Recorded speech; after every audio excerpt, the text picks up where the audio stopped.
Okay. Ivan LaCroix, I believe we are live here on YouTube. I wasn't sure if we were going to do a countdown there. It's been a while since we've done StreamYard. Just off Yep. of an amazing video where you went ahead and washed and decontaminated the vehicle in the car wash. Here we are. The magic of the internet. Exactly. So I froze my cojones off doing the prepping this vehicle. What we did to prep was we washed at a coin-op car wash, and then brought it back to the shop here and continued the wash. So did the contact wash here, and from there did the decontamination, and now we're ready to polish. Okay, I'd like to tap dance, as they say in the news industry. I just want to stall a little bit for time and check in the Yep. comments. Can you let us know how does this sound? We officially weren't going to go live until 2 p.m. Eastern, so we're about 5 minutes early. Just checking in with folks. How does the audio sound? How does Ivan sound? How do I sound? Can you hear him a little bit when he talks to me? We just want to make sure. Okay, official says Nick is a little quiet. Can work on that. Does that help a little bit? Check 1 2. Checking 1 2. Checking 1 2. Ivan kicking a polisher. All right, Jay Daily Yep. Detailer. What's up, my friend? Ivan, good. Nick, you're low. Nick, you're low. All right, let me double check my audio settings again. We're just a couple minutes early. Want to make sure. All right, my mic is right. So, does this help on the audio? Check 1 2. Does this go? How are we doing? Checking MN 1 Picker? 2. How are we doing on This Nick is Ivan audio? We testing. want to get all the audio good so that Ivan can do his thing and I can help answer your questions. Joining us live for a live polish and coating. Ivan thinks he can do it in a couple hours. Big Reds detailing Clifford Sheffield. Okay, cool. All right, I sound good, everyone says. Ivan, Good. I don't think people realize to see you Yep. in the cold is like an act of Congress being passed. Like this is so rare. I beg you to do details in the elements. And Yeah, no. you like a controlled environment. You're the hardest worker I know, but you like controlled temperature. So talk about going Yeah. out in the cold like that and what led up to here. So it was 20 degrees Fahrenheit when we went out to wash this vehicle. And the only coin op car wash that was open in town was one that the doors don't close on. Luckily, it wasn't too windy, but it was cold.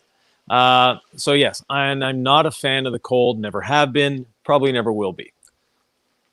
Well, we love it. And you're doing it for the people, Ivan. You're showing them Exactly. something in your hand right now. It's golden color. It's coming in Yep. the spring of 2024. Let's learn more about it.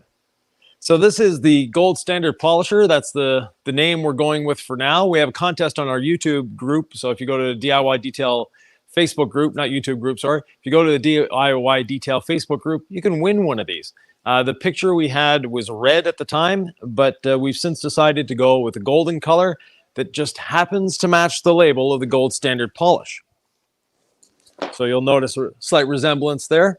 Could you zoom in a little bit? Could you bring the polisher? I know it's a prototype, so don't get too excited, guys, but get a little excited. Yeah. So yeah, it's a prototype. It's starting to look good. We have a bit of a work to do on it still, but we're getting there.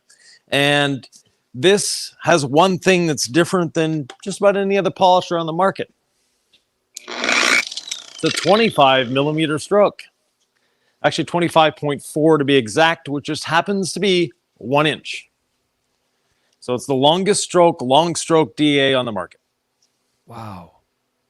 That's amazing. And that's going to help us cut very efficiently. Again, this polisher coming spring 2024. A quick housekeeping. Yep. I just want to let everybody know, Ivan thinks he can literally polish and coat this thing in 2 hours. Approximately. Two-step it, actually. Two-step. Two-step it. So we're going to compound it with the DA, then a rotary finish polish. I don't want to get in the way too much, Ivan, but there is someone who asked, what is the condition, the clear coat condition like at the moment? I don't know if you want to show it to him now or yeah. I want to kind of let's bring the camera. Let you lead. Let's bring the camera in closer here. 1 second. Okay. Sylvie, by the way, Sylvie's behind the camera, so she'll be moving us around occasionally. The condition of the paint is it's a 6-year-old vehicle that a little too bright. Can't really see the scratches. The way you showed me earlier, I could see it. Okay. I just want people to know this is pretty hammered paint, but I don't quite. Tell us in the comments below. Do you ever try to get scratches on paint and it's like impossible?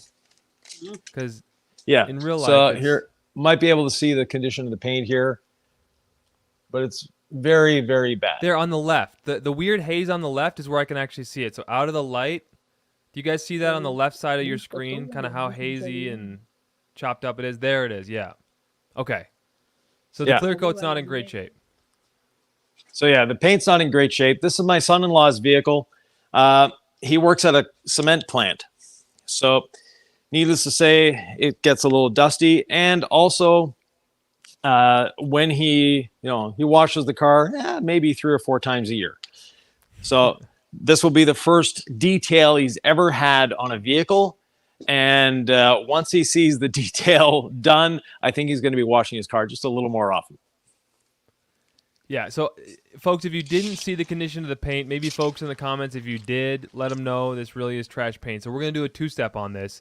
We're making the technical things work as best as we can. Ivan's in Canada, I'm in Utah. So we hope that you're going to get value. The idea here is you get to ask Ivan questions in real time. I'll answer them as well. But what you do get to see is the process, how the sausage is made, no editing. And so at some point, I do want to let Ivan kind of get cooking here, but we're just starting out at 2 p.m., as we said, 2 p.m. Eastern. Sylvie, Ivan's wife, behind the camera. More than a camera woman. A detailer extraordinaire, Ivan. Yeah, so showing you the condition of the paint, just walking around, getting a few shots there, so you get an idea of what we're starting with. And if with the angle against because the light's coming toward her, now you guys can see the swirls, right? Yeah. Perfect. Yep. David B says it's extremely swirled and dull.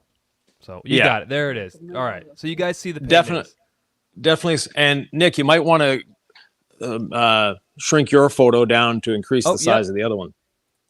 Here we go. Watch this, guys. The magic of television. There you go. Yeah. So now they'll be able to see better. Yep. So from there, are we at our 2 o'clock Eastern time yet? Yep, we are at 2:01 Eastern time, as promised. Ivan has already washed and decontaminated. As promised, we are going to polish and ceramic coat. Please comment if you have questions, guys. We're going to try to get Ivan answering them. I'm going to probably mute him while he's polishing to get the audio to work, but give us feedback. What sounds good, what looks good. We're trying to make this work to deliver value to you. Yeah. So I haven't done a test spot, but I know that the paint is really jacked up. It's not in great condition. We're going to start with the wool pad and the gold standard polish, inspect. We'll see what it looks like. We might not need to do 2 steps, but if we judge that we need to do a second step, we'll finish it off with the rotary. And I know that a lot of people want to see the rotary in use. So worst case scenario, we'll at least do the hood with the rotary because it's the most visible part of the car. Nonetheless, let's get at it. So I've got a brand new DIY detail wool pad on my 25 millimeter stroke DA. And this is a prototype, so ignore the paint. It's not perfect.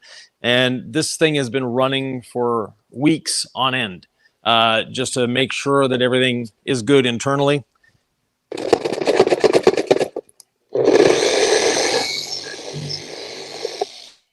Okay, I went ahead and muted Ivan's mic for a second. Unmute it. We're playing around with this. I just want to make sure you're not getting too loud of polishing sounds. But just one spray on the pad, Ivan. That's the way you apply the polish. Exactly. And we are on the internet, so cord over the shoulder. Here we go. You got to get the cord over. He's a very discerning client. The client is his son-in-law. How does that sound in your end, guys? With the polisher moving? Ivan, I can't see your mouth moving, so if you try to talk while you're polishing, just make it obvious. Oh, yeah, you want me to talk? There we go. So there's me talking over the polisher. I don't know if you can actually hear me. Jay Daily Detail says not terrible. Felix says it's all right. Probably better if you don't talk while polishing. Now, what I'm going to try to do now is I'm going to mute Ivan, and that way you don't hear him polishing. You just hear me. Hopefully that's all right. So we're just trying things. Again, this is a new thing. We're going to get actually in Omaha together in January. We're going to shoot a bunch of new content. You're going to see our new polishers in action, but we wanted to give you a real world winter detailing experience. So Ivan's got our 25 millimeter, the prototype. It's called the Gold Standard Polisher for now. Again, we have a competition going on the Facebook page. So if you have a great name for us, let us know. I'm going to unmute Ivan now. Ivan's doing a test spot. Yeah, Alpha G says, I wish Ivan had a pro mic that blocks noise and let us hear voice. That's an incredibly pro mic if you're talking about blocking the noise of a polisher while recording video. No microphone out No, there is going to do great at that. Plus, we're live streaming this, so we're doing the best we can, yeah. guys. The only thing that would work better would be a what they call a bone mic. So it goes behind the ear and it actually has no microphone. It just works through vibration. But couldn't find one of those in short timing. So David Bradshaw and Wade Miyataki both say they don't mind hearing the polisher. It sounds like work's going on. So maybe we'll just wing it. so actually the wool pad is doing a phenomenal job. Looks great actually. Where'd I put my light? So we're doing a test spot here, guys. So we are going to get to rocking and rolling pretty soon. Chris Shan says, without using compounds, how does just your polish cut like a 3000 grit sanding mark, Yvan? It cuts exceptionally well because the way the abrasives are designed. So we use a combination of diminishing abrasives, but also micro abrasives. And what that does is provides exceptional cut, but at the same time, oh yeah, night and day difference. Now, I don't know, I can't see what's going on with the camera, but Sylvie can. And Nick, you can tell me if we've got. So it's hard to see unless Sylvie's kicking up against a light coming at the opposite direction. I can see the polished residue you wiped off. But I mean, yeah, we believe you. Oh, yeah. Now I see the swirls around her light. Yeah. I see the swirls, yeah. And if you go closer to that section again, yeah. I think folks at home get it because. Oh, yeah, definitely. So the one step with the wool pad is doing a great job, and I've got exceptional gloss. So I won't need to do 2 steps, but I will do 2 steps just to satisfy people because they want to see how we use the rotary and things like that. So we'll do at least the hood as a 2-step. But for now, I'm not going to wipe anything off. I'm just going to go around the whole vehicle. We're going to compound the whole vehicle first.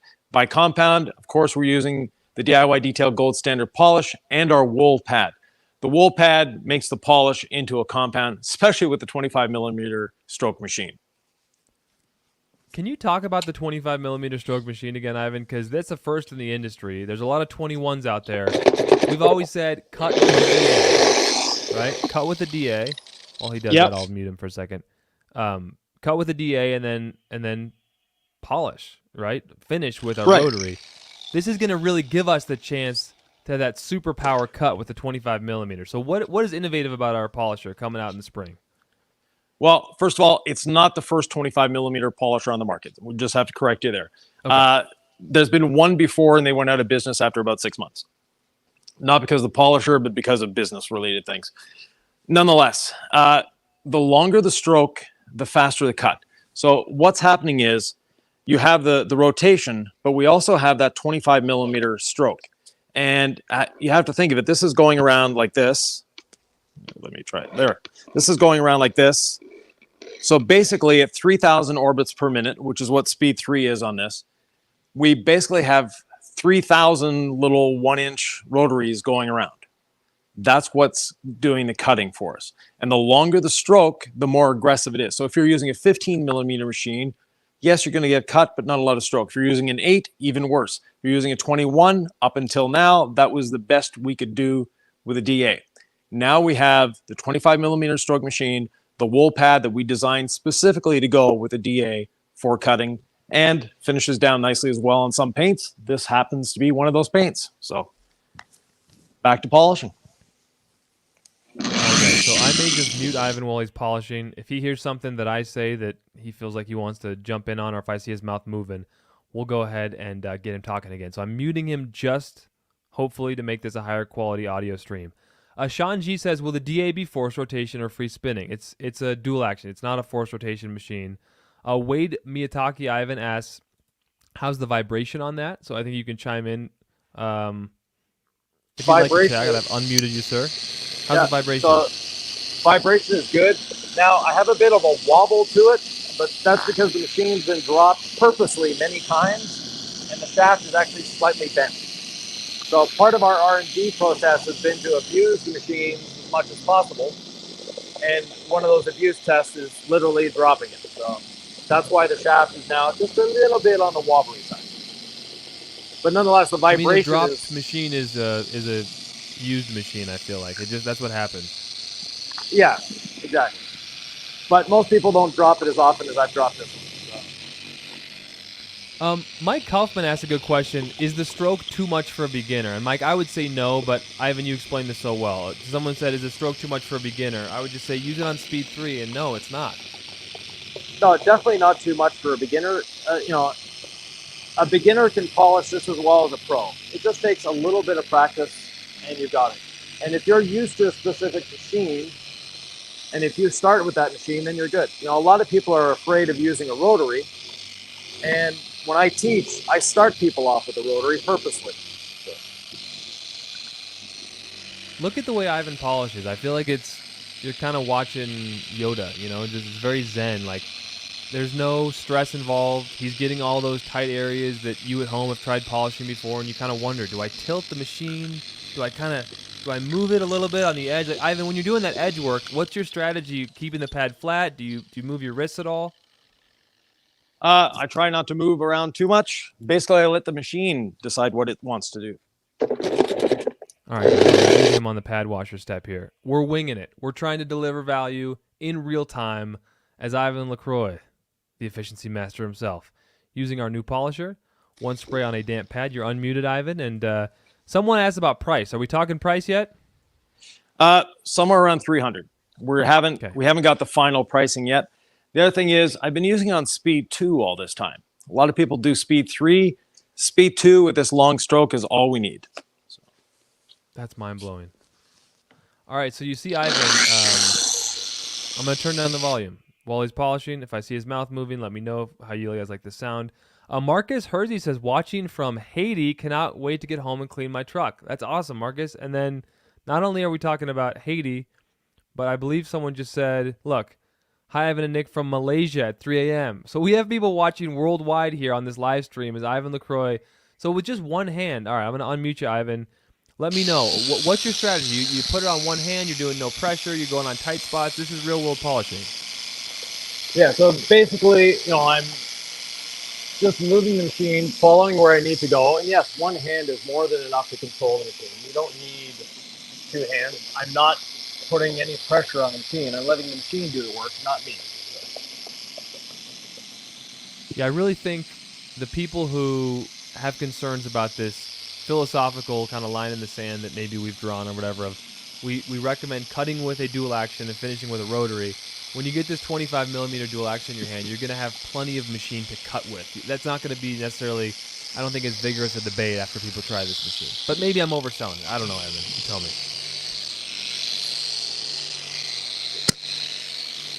Ivan's in the zone, everybody. Yeah. All right, Sean, I appreciate that. Oh, wow, we have someone watching from Iceland, Ivan. Wow. Iceland. We have a very international crew today. Really, I hope that's pronounced correctly. Okay, a great question here.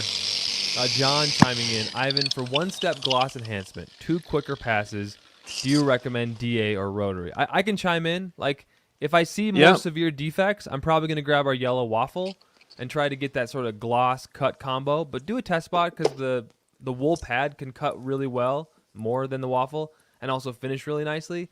And you may get everything you need from that. If it's like a gray paint like this, it may cut and finish exceptionally well without needing to 2-step it. But if it's just a little bit of haziness and you don't see a bunch of deep scratches you're going after, I can like one-stepping with the rotary and the red Julian pad, Ivan. So I would just recommend it, folks. If they ask me, just do a test spot and see what's working for you. Yeah. And again, Ivan is truly working right now, guys. We're going to try to do this in 2 hours. Let's get these questions up. Oh my gosh, we have someone else watching from Portugal. This is wild.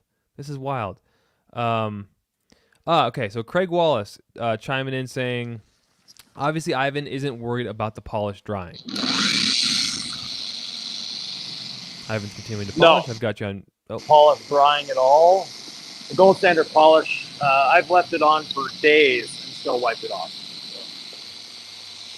So again, Ivan just saying he's left the gold standard polish on for days without wiping off. That is the beauty. You can do 2 steps. You don't need to wipe the polish off in between the steps because it's just a one liquid system that we teach. So the gold standard polish is pad dependent, which means it cuts a lot with wool.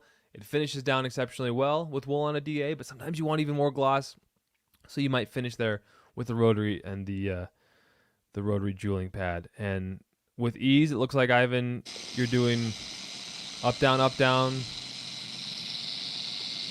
I'm right, doing left, 3 right. passes. Yeah, I'm doing 3 passes.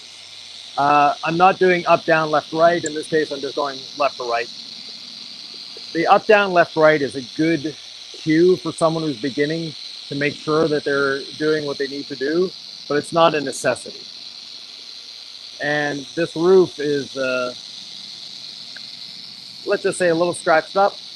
The broom in the winter to remove the snow does its job on the paint. The broom in the winter does its job. This is what I love Yeah. about this video. If you guys didn't see Ivan's video live that we premiered at 1 p.m., he washed, decontaminated in a coin-operated car wash. It could not get any more real world than that. It's freezing outside, and you demonstrated how to do that, right? All clean pre-treat, spray it off. Then after that, you get the rinseless wash on the surface to avoid water spots. You get back, more rinseless, contact wash. You even use iron remover. Like, all that is real world. It's a garage with no running water in the cold, in the winter. And here we are watching you deal with a hammered roof. And it's not a perfect brand new Lamborghini, right? No, it's a 2018 Mazda CX-5. We also have Mario's watching from Cyprus, and then Peter Andresen watching from Sweden. I love this. If you have a local distributor in your country, go ahead and send us an email. All right, we'd love to be there worldwide for you. All right. And the best thing for distributors is to have the consumer ask them for the product. When the consumer asks for the product, the distributor listens even better. Yeah, so if you're a consumer in your country, just ask the place that you get your detailing products from. Hey, would you guys ever carry DIY detail? Do you carry it? And if you ask for us, that creates some momentum. Awesome. Papa says we're doing a fine job with the audio. We all have attention, so carry on. All right, when he does pad washer, that's when it gets real loud, because what happens with the pad washer is you do a couple sprays of the pad washer, then you turn it on speed 6 after you've agitated it to free spin it. That's when it gets loud. So you're back unmuted, Ivan. Okay. I'm going to mute you again while you're polishing, and we're just going to freestyle this a little bit. Craig Wallace says, what if you don't have the pad cleaner? How would Ivan clean the pad? Ivan, you're unmuted. I'll chime in while you're polishing, and then you can if you want. There's a couple options. Ivan never recommends compressed air. What we've shown you is you can take the pad off and dunk it in your bucket of rinseless wash. Just kind of wring it out, put it back onto your pad, and then free spin it into that bucket. You're going to get the rinseless wash helping to clean the polish out of the pad and the clear coat, the spent clear coat. You're also going to have that damp pad, which is how we teach the polishing system. It takes more time. The pad washer will save you, after one purchase of one vehicle, it will pay for itself. But if you don't have the pad washer, that's an option for sure. All right, look at this, Ivan. Watching from the Canary Islands. You guys have literally taught me everything I know. Only been detailing 1 year, but like you guys, growing my business steadily. Hi, Stacy. Thank you so much. That's amazing. Cool profile picture on the seas there. John James watching from the UK. Clay Walker, North Georgia. I've used great products from you guys, DIY products. Thank you, Clay. All right, people are watching from all around the world. Pretty cool, Ivan. And you're in Canada, Yep. so there you go. We are worldwide. So there's the pad after cleaning the plastics.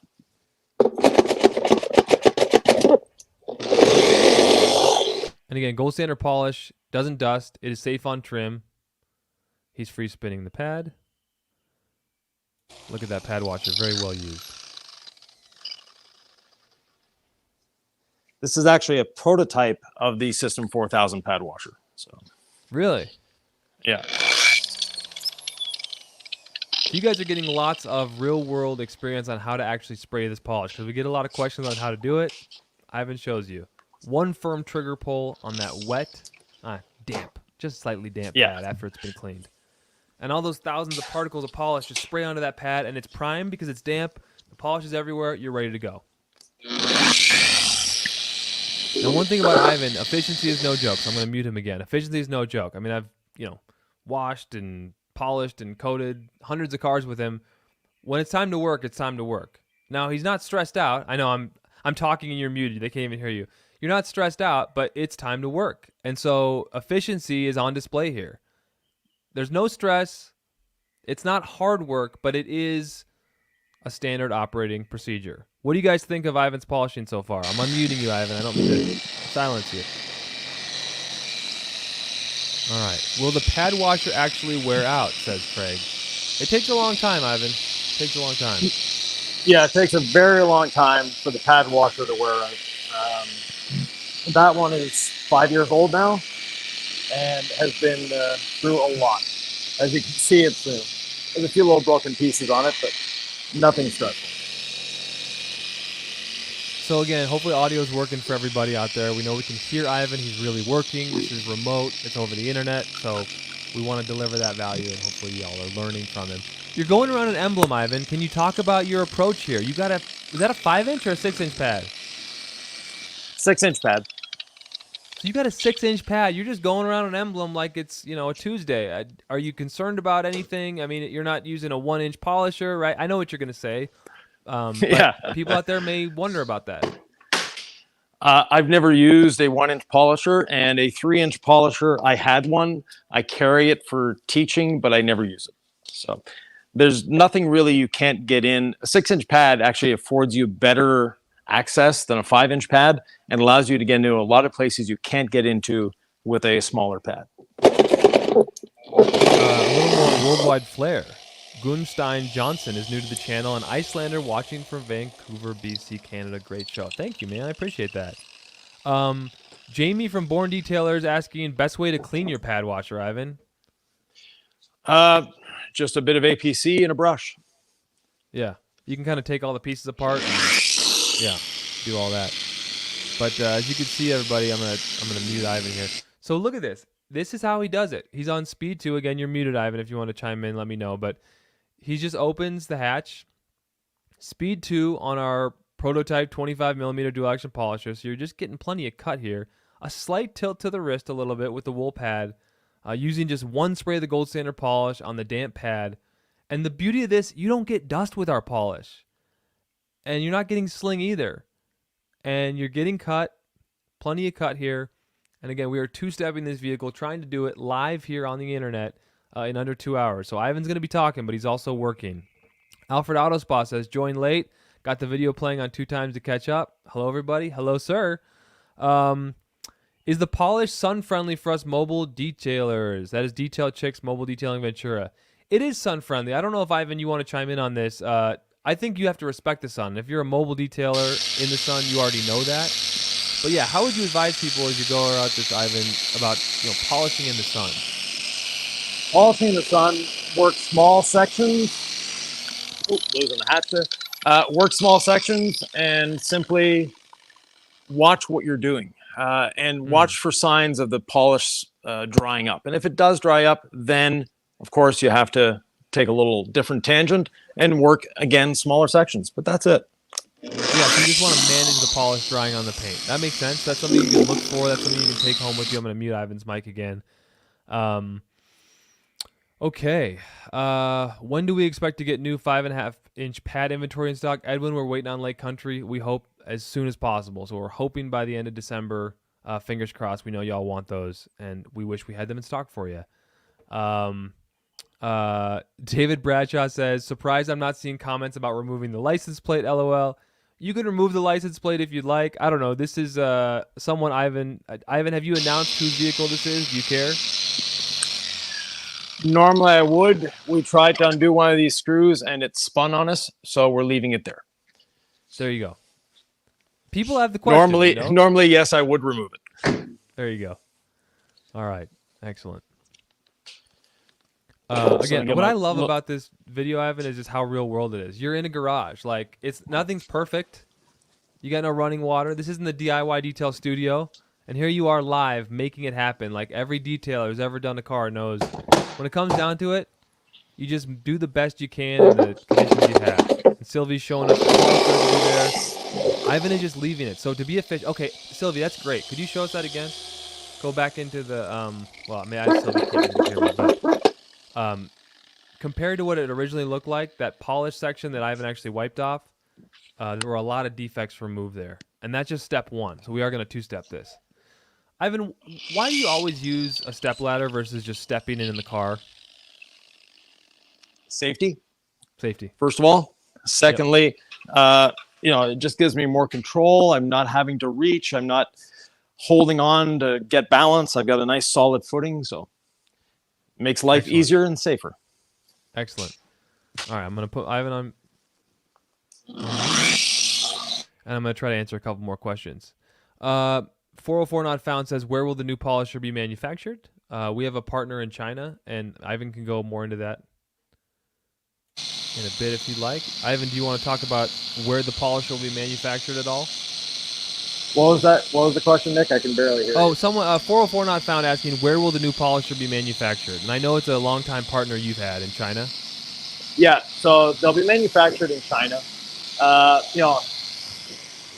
We don't have a facility to manufacture in the U.S. or anywhere else in the world for that matter. And just because it's manufactured in China doesn't mean it's low quality. There are very low quality polishers coming out of China, obviously, but you can buy a polisher for the quality you're after. So this is a company I've worked with for a long time. They've made tools for brand names that you all know and love. So it's not a concern. And they build to our specifications. So it's not an off-the-shelf product, obviously, because it's a 25 millimeter machine, and there's not a lot of, there isn't any actual 25 millimeter machines on the market at the moment. There was one about 5 years ago, but the company unfortunately went out of business. Sean G says, pad washer is great. No real reason to use multiple pads. Need to have an open mind watching Ivan detail. His decades of experience is really showing. Great stuff. I'm telling you guys, Ivan, chime in if you'd like, but the pad washer and this system, once you kind of buy into it, it really works. And look at, you've done the hood. You've done the entire driver. Have you? Oh my goodness. He's cranking along, folks. I haven't done the driver's side because I do the uppers first. That way I get rid of the ladder, I get rid of all of that, I'm done. Then I get down on the creeper and do the lower parts of the vehicle. That way I'm not standing up and down all the time. Okay. I was monitoring the comments and I thought maybe I missed something. So Ivan just says he does so the horizontal and then the roof, so all the horizontal surfaces. Yeah, basically anything I can get standing up first. And then I'll go around the vehicle one more time doing the lower parts. I love that. The pad washer is a game changer. Put Ivan on mute during the pad washing process. Patrick asks, hey, DIY Detail, as we go live here on this polish and ceramic coating video, I have a new MX-5 in this color, headed to me soon. It's in port. How would you describe the hardness of the medium? Medium. So it's a medium hardness. It's not a super hard paint.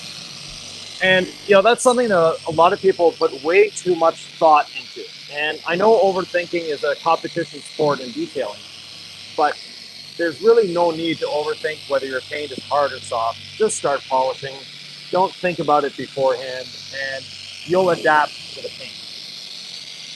I had the luxury that my employees, when we had the shop, did not speak English. Therefore, they didn't go on the detailing groups to ask, is this a hard paint? Is it a soft paint? Is it all that?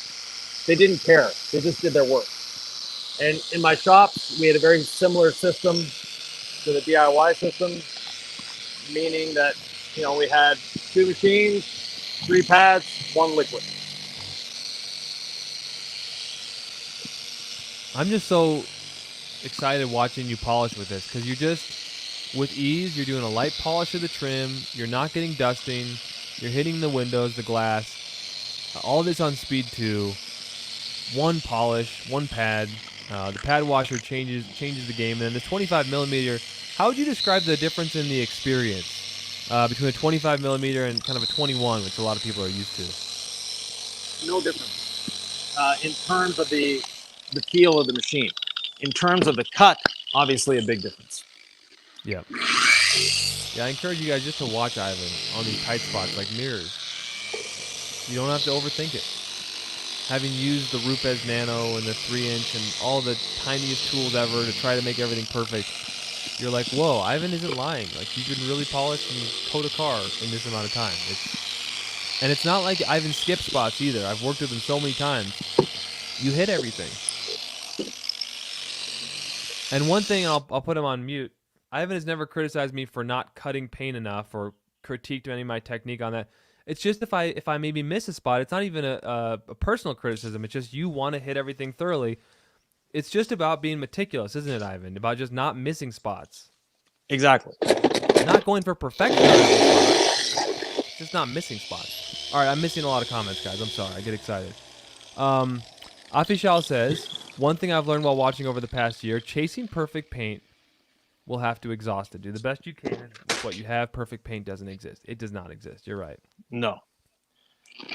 Ivan, we need a DIY step ladder. Born Detailers TV says. Right.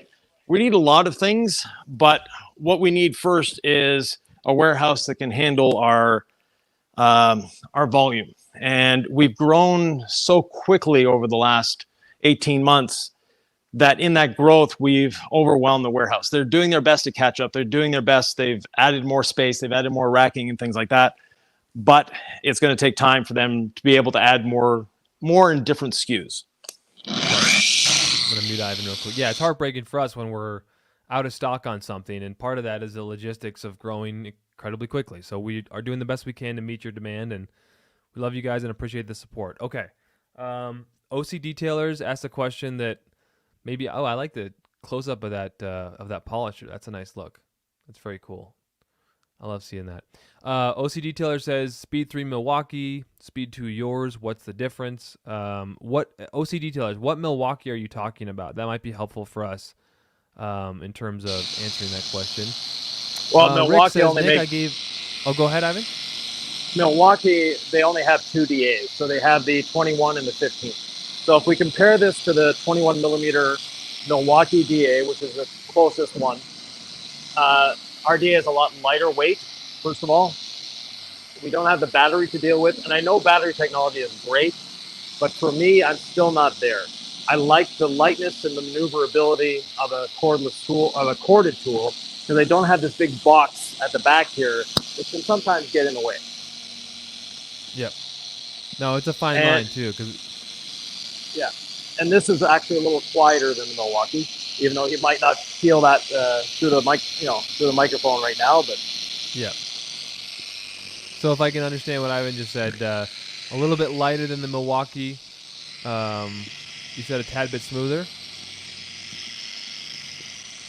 I think he's cranking away, guys. I just want to make sure I'm getting the right answers for you out there. Rick Smith gave this name for the DA the other day, the DIY GSE 25, the gold standard of efficiency. What do you think? I like it. We have lots of options right now.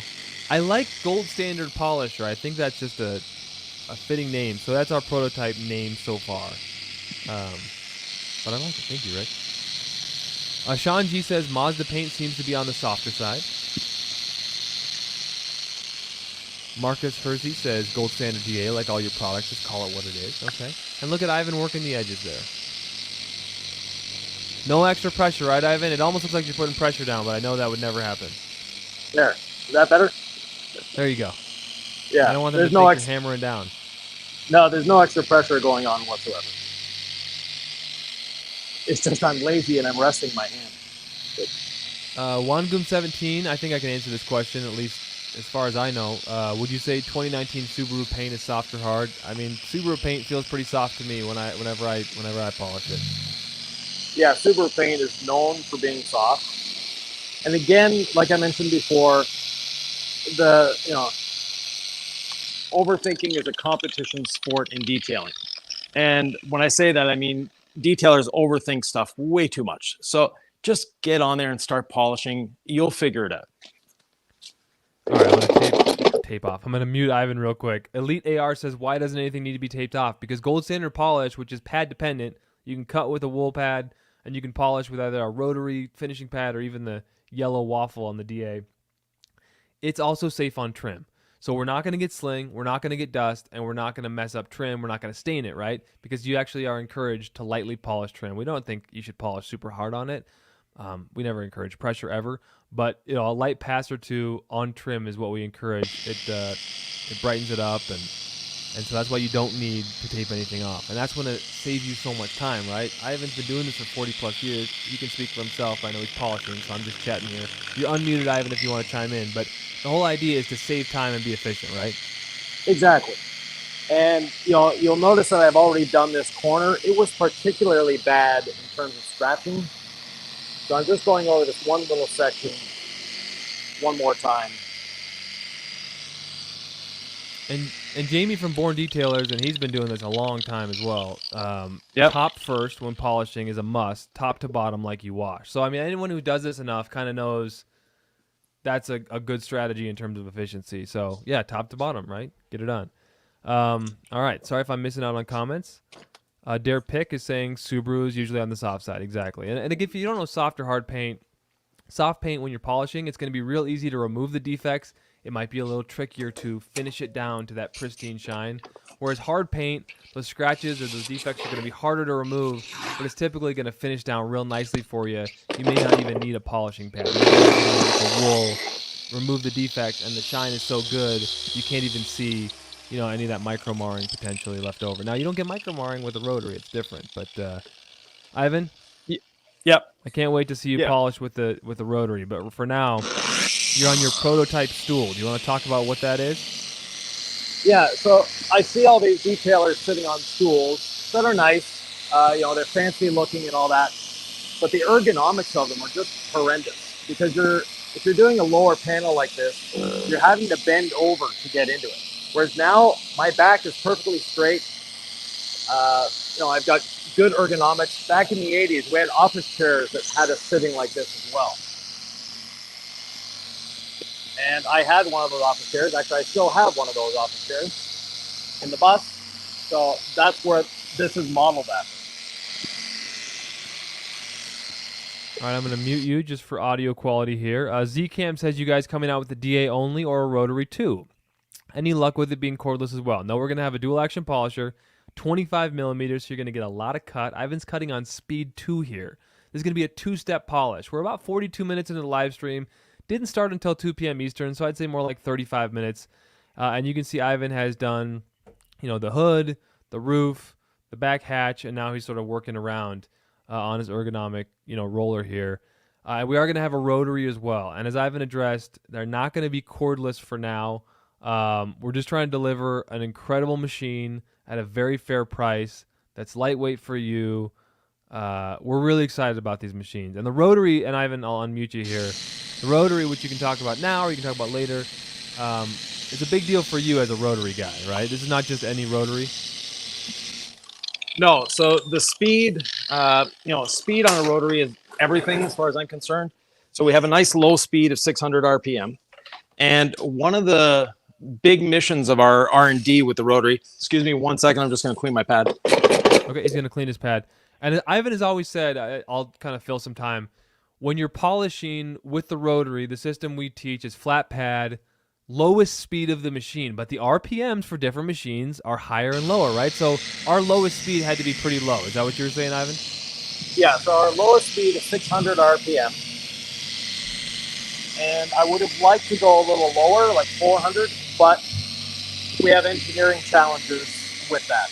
And one of the big engineering challenges that we face is cooling. So the cooling of the machine, meaning the ability for the motor and the bearings and the gears to stay cold, is very important. And having a 600 RPM machine that we can run all day at 600 RPM and not have it overheat is essential, because we teach to use speed 1 all the time. So we don't want to go higher than speed 1. And there are some rotaries on the market. They're great rotaries. They're balanced. They're nice to use, etc. But if you run them for an hour on speed 1, you can't hold on to them. They're burning because they get so hot because the cooling isn't there for those speeds. All right, Craig Wallace has a good question. Do you guys ever do a traveling demonstration in different parts of North America? So we will eventually, likely, probably, have a training center of some sort in Omaha. We're building a new garage over there, and we're going to be back in January to kind of show off a little bit of it, but it's a work in progress. So we grew way more than we could have predicted in the last 18 months. This new garage is going to be awesome. We can't wait to showcase it. Once we scale that up, and we're not scaling up in a way that's going to change who we are, but we got to get lights up. We got to, I mean, what is involved? Nick? You're going to show us something. You're going to teach us something. Here Yeah. we go. So right here, we've got a long line here, a long line there. And I think you can see them on camera. And we have a scuff mark here. So something has gone up against the vehicle here. And I see this the is long line closer to your mouth level, like the highest one I can see as well. Yep. right there. Okay. So this is a good time for the 555 method. Can you And tell Sylvie to go down a little bit? Go down a little This bit so I can anchor? see the scuff. There we go. Tell me So when to we stop? can kind of see Okay. it like that. Yep. So now I'm going to go up to speed 5.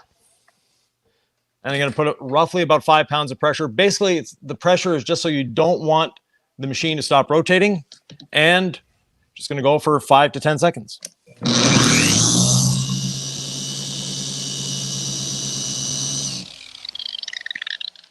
That scratch is all gone. Now, you can't see it. Let me get a towel. I'll be right back. Okay, Ivan. So I've put a banner on the screen here. It's called the 555 method. We've done a lot of videos about this. It's got millions of views. There's haters out there who claim it doesn't work. It works very well to remove the appearance of most scratches. It all depends on the paint and everything, but I haven't just demonstrated it. 5 pounds of pressure, speed 5 on the machine, 5 seconds. Boom. Not there anymore. Now I see a little bit on the right. I just want to show you what I can see. But to the left, Oh, where you here? kind of polished it, I don't see anything. Yeah. I polished from there to there. Okay, I see a little bit on the right side. So Right there. just Yeah. Yeah, there's still a little bit right here. But nonetheless, I'm going to polish the whole panel. So we'll see where that takes us. Absolutely. So that's one trick for you guys out there. It can dramatically change the appearance, and most people don't look at paint that close anyway. But it does a great job. I'm gonna mute the mic as Ivan goes here. But again, speed 5 on this machine is no joke. A 25 millimeter throw. John, I want to get back to that question that you just asked. I'll save that one, okay? About yellowed rear windows. Okay, interesting. Patrick says, I'm an engineer for Mazda, so overthinking is unfortunately in my blood. I'll share my results on the Facebook group. Well, thanks, Patrick. I've got Ivan unmiked here again. If you have any more questions for Ivan, we'd love to help you answer questions for your Facebook group, maybe introduce DIY to a whole new ecosystem. So, Patrick, chime in if you have any more Mazda questions.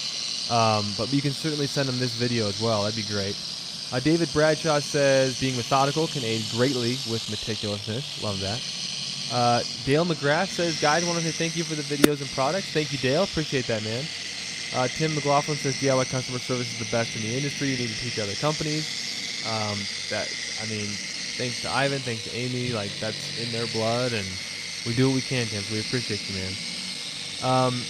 So you say 21 and 15 millimeter OC detailers. Yeah, we're coming out with a 25 millimeter machine in the spring, and then a rotary polish as well. Hey, Mario says out of stock. When will the decontamination towel be back in stock? It's back in stock. I could be wrong, Ivan, but we had this conversation Friday. Towels are back in stock. So if you've been looking for a clay towel, a decontamination towel, a perforated synthetic decontamination towel, folks, they are back in stock. Mute Ivan while he does the pad washer.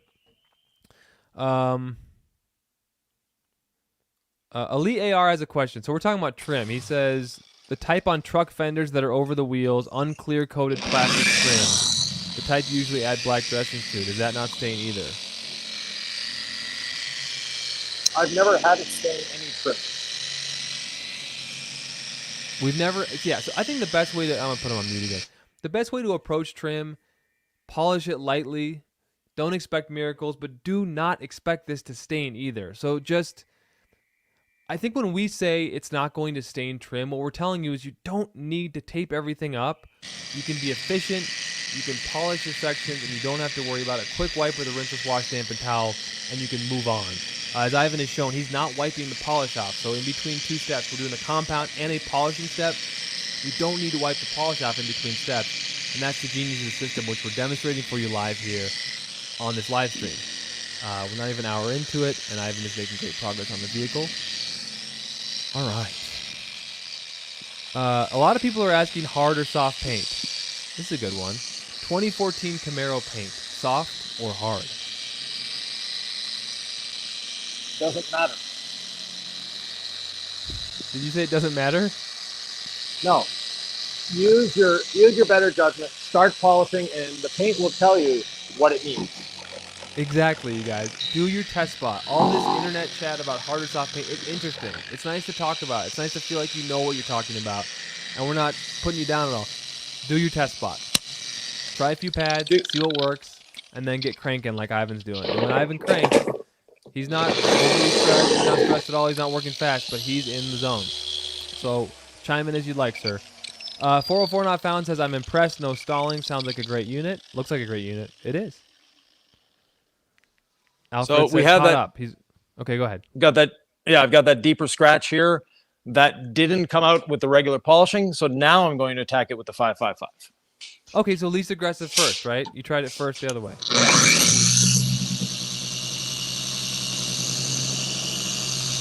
We're back to the 555 method, folks. You're watching it in real time. Then just lend it back in. What's that? So this is real life, guys. You move the pad washer, you see a cord, you move a bench. Like this could not be more real world polishing in the moment.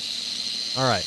Alpha G says, will your polishers need grease replacement and stuff? Please answer this question now so I don't channels replacing with Lucas bearing grease and stuff.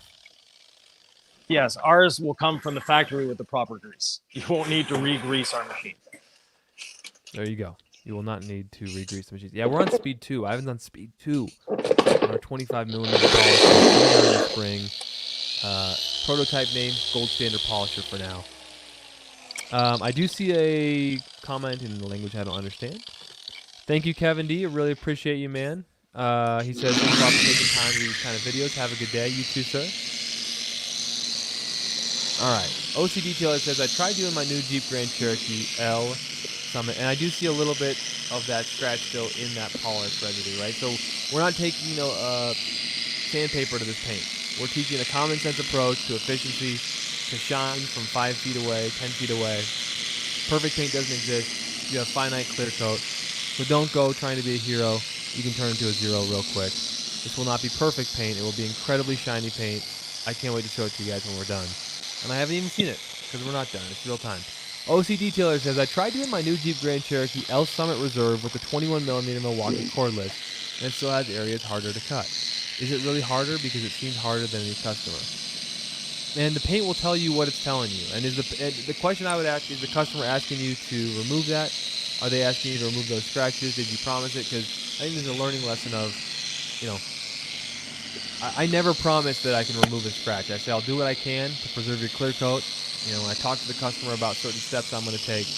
But I don't know if the Jeep paint is harder than other paints you've used. But the paint will tell you what it'll tell you as you work on it. Yeah, and one thing that you have to keep reminding yourself when detailing: preservation over perfection. Yep. Preservation over perfection. I love that. All right, Tim Collins says, how to use a clean slate before polishing. I don't quite know what you mean, Tim. I do like your avatar photo, though. I don't know if it's StreamYard, but I can see these photos bigger. It's pretty cool. You got a guitar and everything.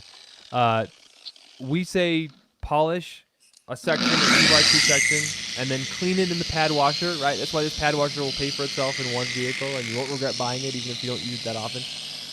And then just clean your pad out, and then one more spray of polish. And you just keep polishing. So you want to polish after or clean your pad after every section pass. Never on a dirty pad. I muted you for a second. You said never put clean polish on a dirty pad, right? Yeah. Ivan, aren't you going to get dust and sling everywhere? I'm being sarcastic. No, we don't. Ivan's in the zone. I'm too lazy to clean sling off a vehicle, so I don't create any. Too lazy to clean it, so you don't create any. I love it. Stacy Lee says, does DIY have a supplier in Spain yet? I don't believe we do, Stacy. If you live there, ask your favorite supplier, distributor for us by name. That helps, start a conversation. What was the question, Nick? What country? She asked, and I just don't think we do. Does DIY have a supplier in Spain yet? Not yet. So yes, Now, like Nick said, ask your local suppliers for us. I believe Clean and Shiny in the UK ships to the EU. Is that right? They do, yeah. Our EU fans out there. Jim Cassidy calls this the gold cutter. I've got you on mute, Ivan, as you clean the pad. I can't tell how far behind I am. Oh, only about 14 minutes. Sorry, guys. All right, we lost Ivan for a second. I'm going to switch back, and he's back. All right. Yeah, Born Detailers. Jamie says, I did Ivan's training about 8 years ago at the previous company at Nick's shop. Great time to stop overthinking, get the job done. Braun Coop says, it would be good to see this with Audi paint pads. Just bounce off it when you're looking for cut on 5-year-old paint that's been poorly maintained. Yeah, Audi paint is very hard, Braun Coop.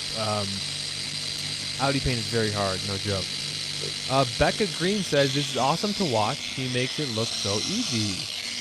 All right. Alpha G says, detailing channels are always like polish as Chinese grease, so we need to put Lucas red. All right. I think Ivan already answered your question about the grease there, brother. Okay. Eric Gonzalez, that's a good question, Ivan. Is he using any inspection lights? No, we did the inspection light beforehand. As you're detailing, it's not necessary. Once your test spot is established and you know what you're going to be doing, there's absolutely no need to be checking every little section one by one. You're just wasting your time. Becca Green says, any big box stores agree to carry your tool line yet, like a Home Depot? No contracts with any big box tool stores. But if anybody knows, anybody let us know. We could start a conversation. That'd be great. All right, Mario says, greetings, blessings from Puerto Rico, the island of the Lamb of God. Thank you, Mario. Happy Sunday to you, sir. So someone asked me this the other day. Vince says, Nick, I know this is not related to what Ivan is doing, but the rinseless wash solution, can it be diluted for a quick detailer purpose as well? If so, what is the ratio? I just respond to when the people ask that, you can use rinseless wash as a quick detailer. It's not as good as our waterless wash. Our waterless wash is literally a quick detailer. And the way that we teach it, okay, I'm going to mute Ivan here because he's doing the pad washer.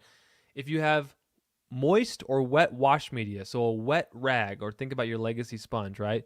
That's when you use rinseless wash. If you have a dry towel, that's when waterless wash is great. So dry towel or wash media, use waterless wash. If you have a wet rag or a rinseless wash sponge like our legacy sponge, use rinseless wash. But yes, rinseless wash can be used as a quick detailer. As always, we just dilute it 256-1. I've got Ivan's audio piped up here again. Oh, we got someone from Denmark. Nikolaj Susgaard Nielsen. Thank you, sir. Ron. Hello, sir. A little late to the show. Hello. I love the avatars in StreamYard because I can actually see what everybody looks like now. Because in YouTube, they're so tiny. Hey, Ron. What's up? Continuing on, trying to catch up on comments. Okay, Becca Green says, just curious, how did you end up in Omaha, Nebraska? That's an interesting story, Ivan. What was that? Oh, someone asked how we ended up in Omaha, Nebraska. Well, our managing partner, who prefers to remain a ghost in the industry, but nonetheless, he lives in Omaha. So our warehouse is located in Omaha, and it just makes it easier for us. For myself, I live wherever the bus is parked. Yep. And for Nick in Utah, it's hard to get where Nick is going by plane, or where Nick is, and by bus it's even further. So Omaha is a nice common middle ground. It doesn't get too hot in the summer, it doesn't get too cold in the winter. So it's just a good place all. Exactly. I'm an hour from the airport. Ivan is by bus, and so Omaha just happens to be where the people who, are part of the business are headquartered with us, and that's worked out great for us. Jamie says you guys are a good team. Thank you, sir. So what gloves is Ivan wearing? I'm guessing it's an Amazon purchase, Ivan, or is it going to be a DIY exclusive? Red nitrile. No, It was really hard to actually find red gloves. I found them. They're available on Amazon, but you have to buy 1,000 at a time. So that means we're going to get a lot of red gloves in our videos for a long time. I'm sure that was a purchase. They were to match the shoes. So. You got to match the red and black. All right, Ron says, quick question. When using my Lake Country 4000 pad cleaner, when spinning pads up to get them damp, sometimes the pad will come flying off.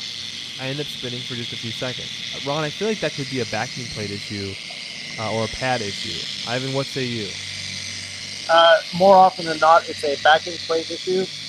And also, you might be getting your pad a little too wet. Okay, you might be getting your pad a little too wet, Ron. Yeah. And if you're getting it too wet, you need to, instead of cranking the speed up to speed 6 immediately, crank it up to speed 3 or 4 to get the majority of the moisture out, and then bring it back down or bring it up to speed 6 just to get those last little drops out of the way. So an interesting tip, not to crank it to speed 6 right away to get most of the moisture out at 3 to 4. I'm like saying what you're saying again, assuming people might be able to hear you or there's an audio issue, so I don't mean to be redundant, guys. I'll keep cranking on these questions. All right. Sean G says, those last 40 minutes is worth a half day of training. Very impressive tricks, getting right to the efficiency. Very excellent. Oh, Dare Pick says, when are you picking the names of the 2 polishers, Ivan? Do we have an official date? Probably sometime in January. All right. We're going to meet in January, Nick and Ivan, for a couple weeks. And but if we have one that jumps out at us before, we'll go with it. What's that? If we have one that jumps out at us before, we'll run with it. Ivan, I don't know, I think it's a blessing, man, being able to watch you polish in real time. Craig is noticing something. He says, do you normally do that large of section passes? I've always went with 2x2 sections. Since generally I'm working one-handed most of the time. So, this hand is not really doing anything. So I can be in the middle of the panel and do this half and then do this half without twisting my body, without having to move at all. So it just makes it easier. And for efficiency, I'm not moving as much. Therefore, the less I move, the faster I'm going to get done. I love that. And you're not having any issue with the polish drying up on you. I know our wool pad, it doesn't work as long because you're cutting as with a waffle. Yep. Hold on. No drying at all. Where we started on the hood, it's still the gold standard we know and love. No, I just mean like the technique you use when you have the yellow waffle versus the wool is, I've noticed section passes maybe are a little bit bigger or a little more forgiving with the yellow foam. Yeah, definitely. All right, guys. I know and love Ivan, and he's in go time. This is chatting, but also polishing. So I'm going to try to answer some of your questions while he works here. Putting him on mute. I can see your smiling face, and if you start talking, I will unmute you, sir. Okay. Afishal says, I'm ready for the Legacy Sponge to be back in stock. We are too. We are hoping in the next few weeks. Tim Collins, did you do a clean slate prior to polishing? Yes, Tim. Okay, that's the question you were asking. We just did a video. It went live at 1 p.m. Eastern Time on our YouTube channel. If somebody can find a link and put it in there, I can do that as well. But we put a video where Ivan literally took this Mazda CX-5 through a coin-op car wash and showed you how to make the most of that. He cleaned it, so he washed it. He then, quote-unquote, clayed it. No, he decontaminated it with our decontamination towel. So he did a nice thorough wash and decon prior to polishing, which is always how we recommend preparing your vehicle to polish. All right, Alfred Autospa says, it would be amazing if you implemented a pressure gauge on the DA to know how much pressure you're applying when doing the 555 method. Maybe a dumb idea, but might be interesting. Ivan, I've unmuted you. Do you want to respond to the pressure gauge comment? There is a pressure gauge in a way. Basically, if you're applying too much pressure, the machine's going to stall. So that's your pressure gauge. This one with the 25 millimeter stroke, the 1,000-watt motor, you really have to put a lot of pressure on it for it to stall. So it might actually be a good idea here. There are companies that have tried putting pressure gauges. They use lights, all sorts of different things. It's good for the first 2 minutes you use the machine. After that, your mechanical action takes over, and you don't need that anymore. All right, we've got our Mazda engineer saying, as a plastics engineer for these types of parts, I can attest that gold standard polish will not stain these parts. They are mold and color polypropylene. Really light polish will not hurt. Okay, cool.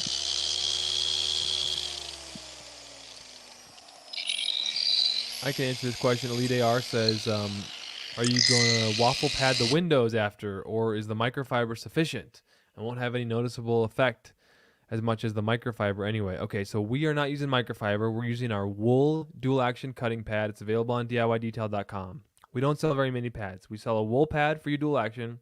We sell a yellow waffle pad, which can be used on Rotary, but we mostly use it on our dual action polisher. It's kind of our all-in-one pad. It cuts and finishes very well.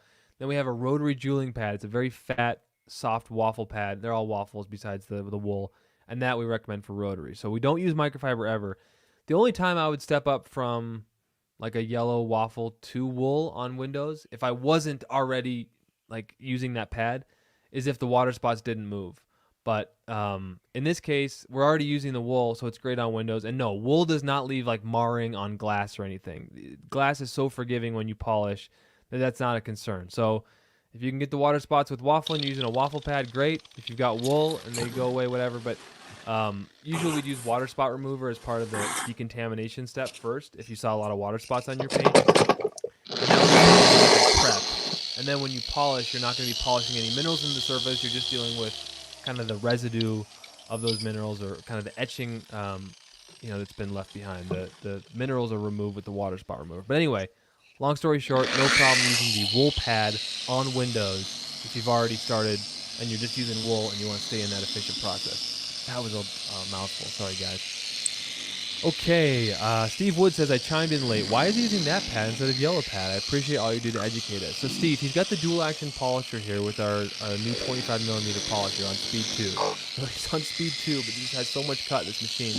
And yet, we're going to two-step this paint because it was absolutely trash. So by chiming in late, you missed some of the images earlier. Paint was thrashed. We're two-stepping it. So wool is our most aggressive pad, and we just use one polish in our system. So it's just a one liquid system. It's a pad-dependent polish. So the wool pad will get you more cut. We're going to finish with the rotary jeweling pad to add that gloss at the end. Mario Santiago says, can ceramic gloss be used in car interiors? It's an off-label usage. It's not on the labels, so I'm not officially endorsing it, but I've used it many times on interiors. I like it. I think it smells amazing, but it's not how we brand it. So, I'd recommend interior clean and protect to clean, or rinse and wash, whatever you're using, and then interior ceramic to protect. But yeah, I like ceramic gloss on interiors for sure, but not official usage.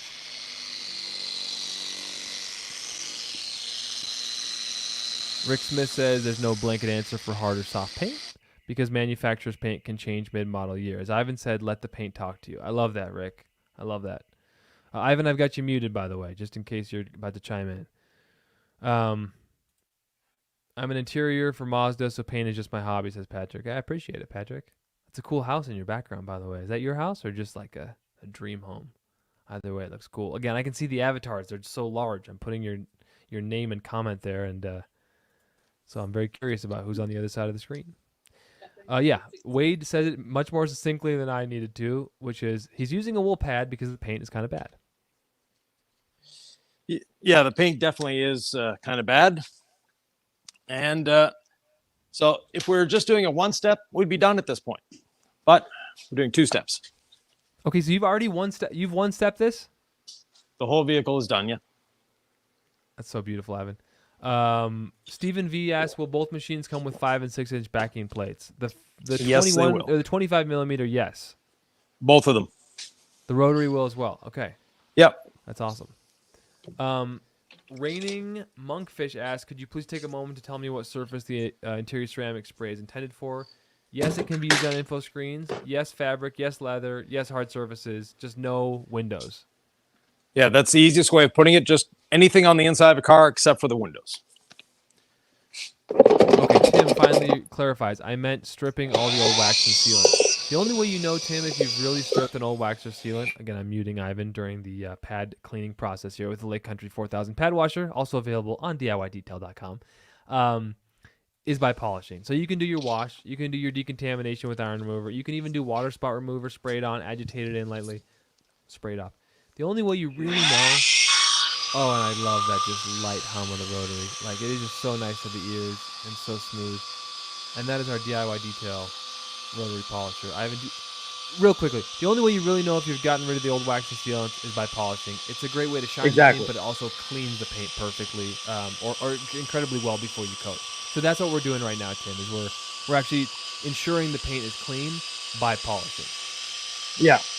Waxes and sealants, especially a ceramic-based one, you have a bit of that ceramic that actually gets into the pores of the paint. So you need to remove a little bit of the paint to make sure you're getting rid of everything. Now, Dale like McGrath I mentioned before, go ahead. Oh, no, go ahead. Go ahead, Ivan. Like I mentioned before, overthinking seems to be a competition sport in detailing. And with that, people overthink, how do I remove this previous protection? You can have a coating on the car, and all you need to do is lightly polish it to make the new coating bond to it. So same thing with a what do you call it? A sealant, just a light polish, just a red jeweling pad like this. You don't need to do any more than what I'm doing now, and you're going to eliminate anything that's on the surface. And even if there's still a little bit there, you've abraded the surface enough that it's going to easily adhere. Beautiful, Ivan. Thank you for working so hard. I know you're concentrating on the paint and answering questions, and I want to answer Dale McGrath's question real quick here. I'll put him on silent. Will your website sell to Canada so we can get access to your deals from time to time? Right now, no. I mean, we have 3 amazing distributors in Canada: Carzilla, TOC Supplies, and Wax It. So that's where you will get our products in Canada. I know some people ask, can we get your sale items? But we can't. Distributors get to do things the way they do them, and we don't. They don't have to honor our sales. So just in case that was what your question was about Canada. But all right. Hello from Germany, Max Kraus. Hallo, guten Tag. Wie geht's? That's my old German there. Bert says, he's from Quebec. Hi, guys. Love your videos. Learned so much from it. From his Stansted, Quebec. Do you know where that is, Ivan? Yeah, it's maybe about 25 miles from where I am right now. What? Yeah. Cool. So Stansted is in the eastern townships, right on the border, right on the U.S. border. So. Brian Schulte says, do you have a store in Omaha? No, we do not. What, Ivan, you handle the distributor side. Where do we have physical locations folks can buy DIY detail in the States? In the U.S., in Florida, we have Auto Forge, which is in Stewart. We have Supreme Detailing Superstore, who has 3 locations in Central Florida. And it's still a little cold in here, so the rinse and wash isn't drying as I'd like, but there we go. Let's sit for a little while. And then we have Clean Garage in Pennsylvania. We have Detailed Image in New York, but they don't have a physical store. They're online only. Yeah. And then in Alaska, we have Julie with Alaska Detail Supply, I think the name is. We have Tony Ralda in Richmond, Virginia, Ralda's Detail. We have as well in Hawaii, Shea, that is there, Shea's Luxury Detail. I think he's got another brand name for the retail store, but if you look up Shea's Luxury Detail, you'll find it. I don't have the list in front of me here. And that's about it. Okay. Car Supplies Warehouse. Sorry. Car Supplies Warehouse in the Chicago area. What's the wattage on the motor? Someone asked. 1,000. A 1,000 is the running watts maximum. So if you're standing on it, you'll actually consume 650 or 1,650 watts. And does it hurt the polisher to change speeds while it's running? I would say no, but I probably abused my machines. Not at all. Okay. And Honestly, I can't see the difference between doing the 1-step and the 2-step. This is a silver metallic paint. I may have increased the gloss maybe 1%, but I'm still going to do the other side of the hood, and I'll do just the uppers of the doors, the mirrors, because those are the areas that you see the most. So I'll get a little more gloss out of them, and then we'll be able to carry on. Yeah, and that's the thing is you got to let the paint talk to you. You might have this like idea in your head. I'm gonna mute Ivan. Wait, does a pad washer? I'm gonna 2-step this because it deserves it, and I want to give my client the best or my baby the best. If you see like no difference, and this wasn't for YouTube, Ivan, I think you would probably just leave it with the 1-step, right? Oh, definitely, yeah. And also, it's knowing the customer. So in this case, or the owner of the vehicle, it's my son-in-law. He washes this, as I mentioned before, 3, maybe 4 times a year. 5 if it's a really good year. And with that, there's no, how can I put it? If I would have just, we washed it and decontaminated it yesterday. And when we did that, he came into the garage and thought we were done. There's no protection on it whatsoever, but he thought we had already polished it. So just the difference in shine that we got for him was like, whoa, you're already done. So what we're doing here is going to bring it way over the top for him. As a detailer, I still see defects. He won't see a defect. No, he won't see it. So that's what you get. One thing is we want to show off our new machines, right? So we're gonna 2-step it with the rotary. Oftentimes, adding the rotary step at the end just adds that phenomenal gloss. It removes maybe some of that haze from the dual action step. What's really interesting though is if you've detailed or polished enough, Ivan, you can chime in on this. Grays and whites, they often are amazing after 1-step. You cut and finish with the gold standard polish, with the wool pad, and the finish, like I kind of mentioned earlier on my ramblings, is you can get away with just one pad, and it finishes out great. Well, there's a channel. Yeah, let's start over. Get my brain working. There's a video on our YouTube channel of us doing a little Boxster. And that Boxster, we had every intention when we first saw it to do a 2-step polish on it. We did a test spot and I was like, oh, nope, no need whatsoever. So I think we just used the wool pad on that one. And it was perfect. I mean, it was spotless. There was no micro marring. There was no hazing. It just looked great. Absolutely, sir. I'm just responding to a comment because Tim Collins says I'm not familiar with the pad cleaning bucket. Do you sell that? And so I'm writing in the comments, hey Tim, yes, and I'm giving you a link to the Lake Country 4000 pad washer, which we do sell. And honestly, the margins on them, they're not great. Like, we just have them as a convenience item because we love that pad washer so much. Like, buckets are expensive to ship. They're a pain. They're hard to keep. They take a lot of real estate up in our warehouse. We just want to have them for you. So get them from us. Get them from whoever. They retail for $159. I'm guessing that's the standard map pricing, and feel free to get everybody them from us. sells We usually are out of stock in them in a couple weeks, and then it takes a while to get them back. So get it while it's there if you want one. And even for the Dale home McGrath says, hobbyist, any idea when your training may be available in Omaha? I'd like to get into one sometime in the future. Ivan, are we thinking 2024 for in-person trainings? maybe 2023. We're building a new studio at the moment, and Well, 2023 would be 2 weeks. Oh, 2024. Sorry, yeah, my mistake. Time flies. So maybe 2024. Yep. As I mentioned, we're building a new studio, right? And we want to do trainings. We want it to look good, and it'll be multi-purpose, and it'll be a true detailing space, and that takes time to get right. So, Jay Daily Detailer says, "Are you not worried about warping the pad?" Now that was from about 20 minutes ago, which tells you how far behind the comments I am. But are you worried about warping the pad with the microfiber, Ivan? No, well, we're using a wool pad, not a microfiber. And Sorry, there's no, I'm not putting any pressure on the pad, whether I'm using the rotary or the DA. And no, I'm not worried about warping the pad. It's not even remotely a concern. Where people get problems with warping pads is they create too much heat. And also when they're creating that heat, they also, they get it too wet. They put too much pressure on it. They're using too high a speed. There's a lot of things that are damaging to a pad, and that's one of them. So yeah, those backing plates, they just get too dang hot. when you're Yeah. putting all that pressure on it and all that high speeds. And that, like Ivan said, not a remote possibility when you do his system that he's been teaching for years and years and years. Yeah, Mike Boyle, one spray will do a whole panel with a wool pad. It may get a whole panel or it may get your working section, right? Like, it's all going to depend on what the paint is telling you and the temperature and just the whole setup you have. So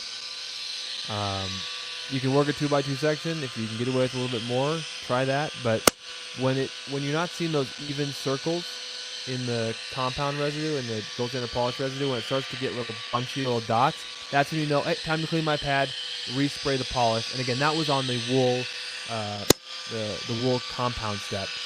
Which again, I'm 20 minutes behind on comments, Ivan, and I know that. No, that's great way of explaining it. No, basically, you'll see it. The machine, if you're using the rotary especially, but with the DA, the machine will start getting grabby and jumpy, and the residue that's left on the vehicle, you'll see it change. It will look different than what you're used to seeing. It'll look like waves in it. And when you get that waviness, that's when you know it's time to stop, clean your pad, and apply new polish. Two Shine asks, what are your thoughts about Eurofiber pads? And I would just tell people, like, we sell our pads. We don't ever talk bad about other companies, but nor do I want to opine and say I know a lot about, like, we sell a system that works well for us, right, Ivan? Like, we're not teaching microfiber. No, we've designed the system and the polish to work together. And they really do work exceptionally well together. And when we're doing the R&D for the system, yes, we did try out microfiber pads. We tried out different types of foam. We tried all sorts of different things. And we came up with these pads because they were the best performing pads we had.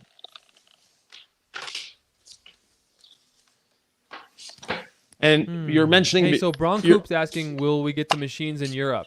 And I would just say, yeah, if your distributor purchases them, absolutely. It's going to be a little while because of the voltage difference. So the first batch will be going to the US with 120 volt, and then the 220 volt for Europe will come a little later on. Because of the silence of that machine, maybe, Ivan, when you're done cleaning the pad, I'll put you on mute for just temporarily. I'll read the question, then take you off mute. Zcam asked a good question, and I know the answer, and it's based on experience in the situation. But which is better, a 5-inch or a 6-inch pad, and why? Whichever is most comfortable for you. There's no better. I prefer working with a 6-inch, just myself. Some people prefer working with a 5-inch, and that's why our machines are actually going to include both. Yeah, that's why we're doing it, guys. Dale McGrath says, is the red pad only for the rotary? No, you can use it on a short stroke. DA is best, but we recommend it for the rotary, but it can work on a dual action as well. Someone asked about ceramic gloss on windows. Yeah, it's great. Irvis 3. You can use it just as a not drying inside. aid on windows. Not on interior windows. I wouldn't use ceramic gloss on the interior. You don't want anything that's going to beat up or promote fogging on interior glass for obvious reasons, especially visibility. Sock from Detailing Made Simple asks Ivan, what is the max RPM for the rotary, sir? More than enough to dry your pad. I think it's 2,600 if I remember correctly. Okay. And that's an issue with a lot of the price range of your polisher be. Danny, we said about $300. The prices aren't finalized yet, but the whole goal here, Ivan, is a fair price machine that does exactly what we say it's going to do, helps you save time and get great results. Exactly. Okay, Becca Green says, I missed it. Did he switch to rotary when he switched to red pad? Yes. So he's doing the final finishing polish now. Didn't have to remove the polish residue. We can leave it on the surface in between steps. Started to cut with the wool. Dual action polisher, gold standard polish, left polish on the paint. Moved to the rotary polisher. That's our prototype rotary polisher with the rotary jeweling pad. It is a game changer. Speed 1, no pressure, and lightly damp pad. Sean G says TOC Supplies in Canada is great. They often have DIY details. Got you on silent here because that's how you do in the pad washer, Ivan. Wade's helping us out with the people here. Yes, he's on a second step with the rotary. And yeah, Sean GS looks like Ivan is using rinseless wash towel for first wipe of polish, then dry towel. That is exactly how we teach polish removal, and it will change the game for you guys. Rinseless wash dampened towel for that first wipe, and then a dry microfiber for the second. And I like a short nap towel, and Ivan does too for wiping off polish residue. Becca's asking estimated weight of the machines, Ivan. Between 5 and 6 pounds. Okay, between 5 and 6 pounds. Good question here. DMC and me says, are you concerned with the coating cure time since it's so cold out? No, in 1 hour, we could drive this away if we wanted to.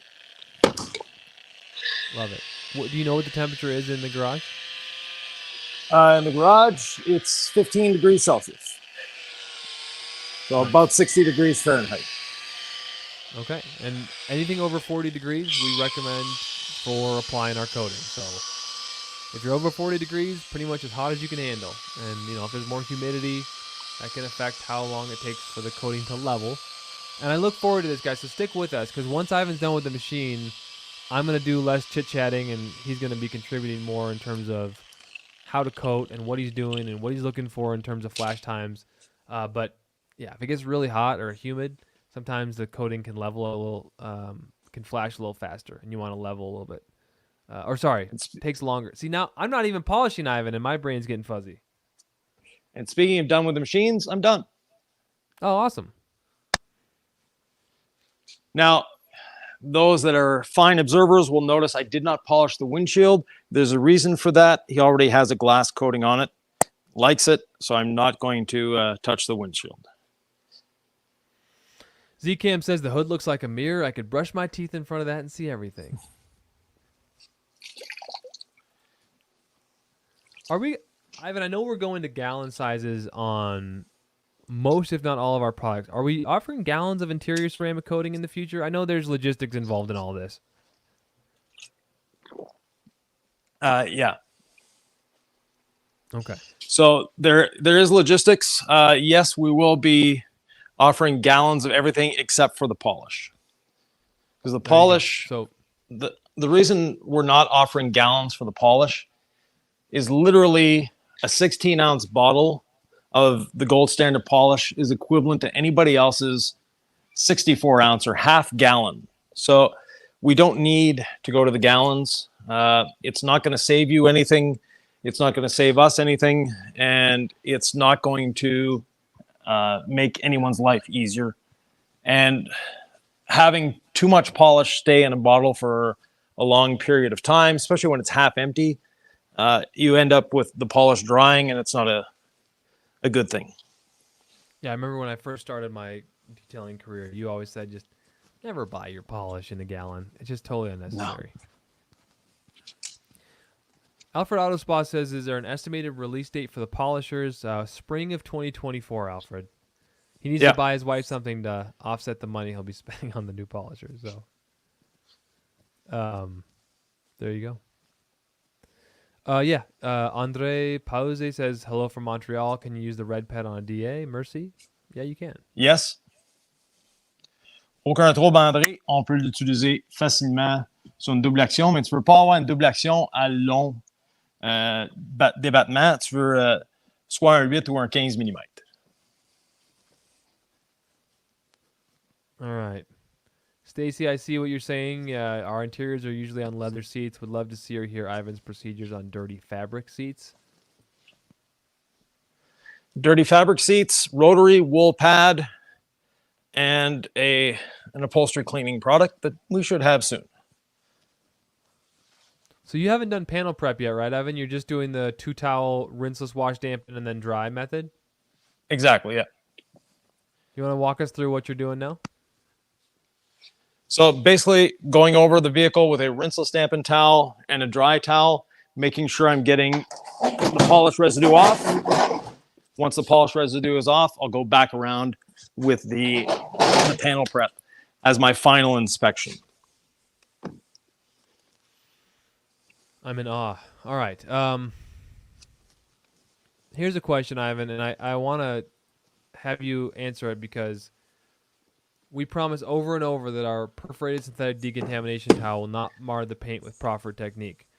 And yet, Right. Everclean Car Care says, why do I mar paint when using the synthetic decontamination towel and iron remover? Everclean, are you using our towel and our iron remover? I'm assuming you are. If that's the case, Ivan, what advice would you give them? There's a couple reasons for that. One is applying too much pressure. Secondly is not enough lubrication. And third is the vehicle isn't clean enough beforehand. Or finally, your towel is just worn out. But to wear a towel out, you've got to do a couple hundred vehicles with it. So I was going to say, if people ask, how do you know if the towel's worn out? If you ever get the two perforated sides sticking together and they dry like that, and then you have to rip them apart and it damages that, that's when you can kind of get to damaging it. But I've literally never damaged one of my towels from too many washes. Like, I don't even know what it would look like if I didn't mess up by letting it dry together. yeah, no, they're very very resilient. Yes, they are. Okay. RW says, hi from England. What temperature is it in that garage? I wanted to ceramic coat my car, but I'm not seeing panel temperatures any higher than 5 degrees Celsius or 41 degrees Fahrenheit, and I'm worried that's too low. So if they're checking panel temperatures, is that a different measurement than the paint in the garage, or the temperature in the garage? Like, which one would you go to, Ivan? The panel temperature, definitely. So, and 5 degrees Celsius is right on the verge. If you can get it a little warmer, great. If it's warmer outside and you can actually put the car in the sun, and I know we tell people to stay away from the sun, but in a situation like this, the sun might actually help you. No, to raise folks are those just tuning. Oh, go ahead. Sorry. to raise the temperatures of the surface temperature of the vehicle. If folks are just tuning in, we are live on YouTube. And what Ivan has done, he's cut and he's also polished. So using the wool pad, the dual action polisher, gold standard polish, that was to remove some of the defects and that, kind of heavy wash marring. And then the rotary jeweling pad on the Rotary, Ivan, to really bring out that gloss. Do you want to catch them up to kind of what they may have missed or any insights along the way? Yeah, so this vehicle is not going to be perfect when I'm done. It definitely wasn't perfect when I started. And just a wash and decontamination, the owner of the vehicle thought we had already finished polishing it. So, meaning that whatever we're doing is just going to go over and above his expectations. Oh, Ivan, this is right in your wheelhouse. Ivan spoke about overthinking a detail. This is from Two Shine. I'm guilty of this. What are the best steps to keep it simple? To keep it simple, so if you're a professional detailer, stop working for yourself and start working for your customers. If you're a home hobbyist, and yeah, overthink as much as you want. In the sense that, don't complicate your life, but if you're happy, having a more complicated process because it gives you more time out in the garage or the driveway, then by all means do it. But if you're a professional detailer, stop working for your ego, stop working for other detailers online, and start working for your customers. You're wiping off the paint here with a rinseless wash, damp, and towel, and then you're following it with a dry towel. The rinseless wash, damp, and towel, it provides lubrication, but it also just cuts through the polish so well. And what's cool about our system is you didn't have to wipe off the polish in between steps. So you just left it on after the first dual action step, and then you started polishing with the Rotary again, and now you're doing the final wipe down. Then panel prep is on the way, folks, and then Ivan's going to coat it. And wait till you see how quickly he coats the vehicle. It'll blow your mind. And for those of you that are wondering why I didn't remove the license plate, one of the strips is screwed, so it's going to stay there. One of the screws is stripped, sorry. My brain working backwards here. Is stripped, so it's going to stay there, and we're not worried about it. Mountain Man 72 says, I've polished 3 vehicles with your pads, products, and method. Absolutely a game changer. Love the products. Well, we love you. Thank you for supporting us and our dream. It's been a wild ride. Keith Meyer says, once you get the 5-inch wool pads back in stock, I'm going to be trying this system on my next coating job. This polishing system looks so much more simplified compared to my current one. Ivan, you wouldn't have wanted to do that, right? Create something super simple that people could make money off of and maybe spend more time with their family for pros? No, that's not one of my goals. My goal was to have people just spend more and more time in the garage. And If you're a professional detailer, why would you be able to do it in 2 hours when you could spend 12 and charge the customer the same amount? No, seriously, Exactly. definitely, the whole goal is to make it so that detailing should be fun. Detailing should be enjoyable, whether you're a professional or a hobbyist. And it should be something that can be done in a relatively short order of time. Because as much as we like polishing and working on our cars and having all that fun, we also like driving these things. I mean, And we I like think for spending people time who with our can't wrap families. their heads around how quickly you do this. I used to think you were like a hack, that you must miss spots or something, that there was no way you could do it this quickly. And what I realize is you make sure you touch every section. You don't miss anything. You just don't go after perfection. That is where people lose so much time. And then there's a lot of ways, right? Being meticulous, having a system, doing it the same way, like attention to detail is really important. You just don't go after perfection on paint, Ivan, and you're very open about that. And the guys who do, that does take time. Yeah, and those that are going after perfection, first of all, they never find it, so they're never satisfied. And B, they're doing something that the customer doesn't even care about, that the customer doesn't even want.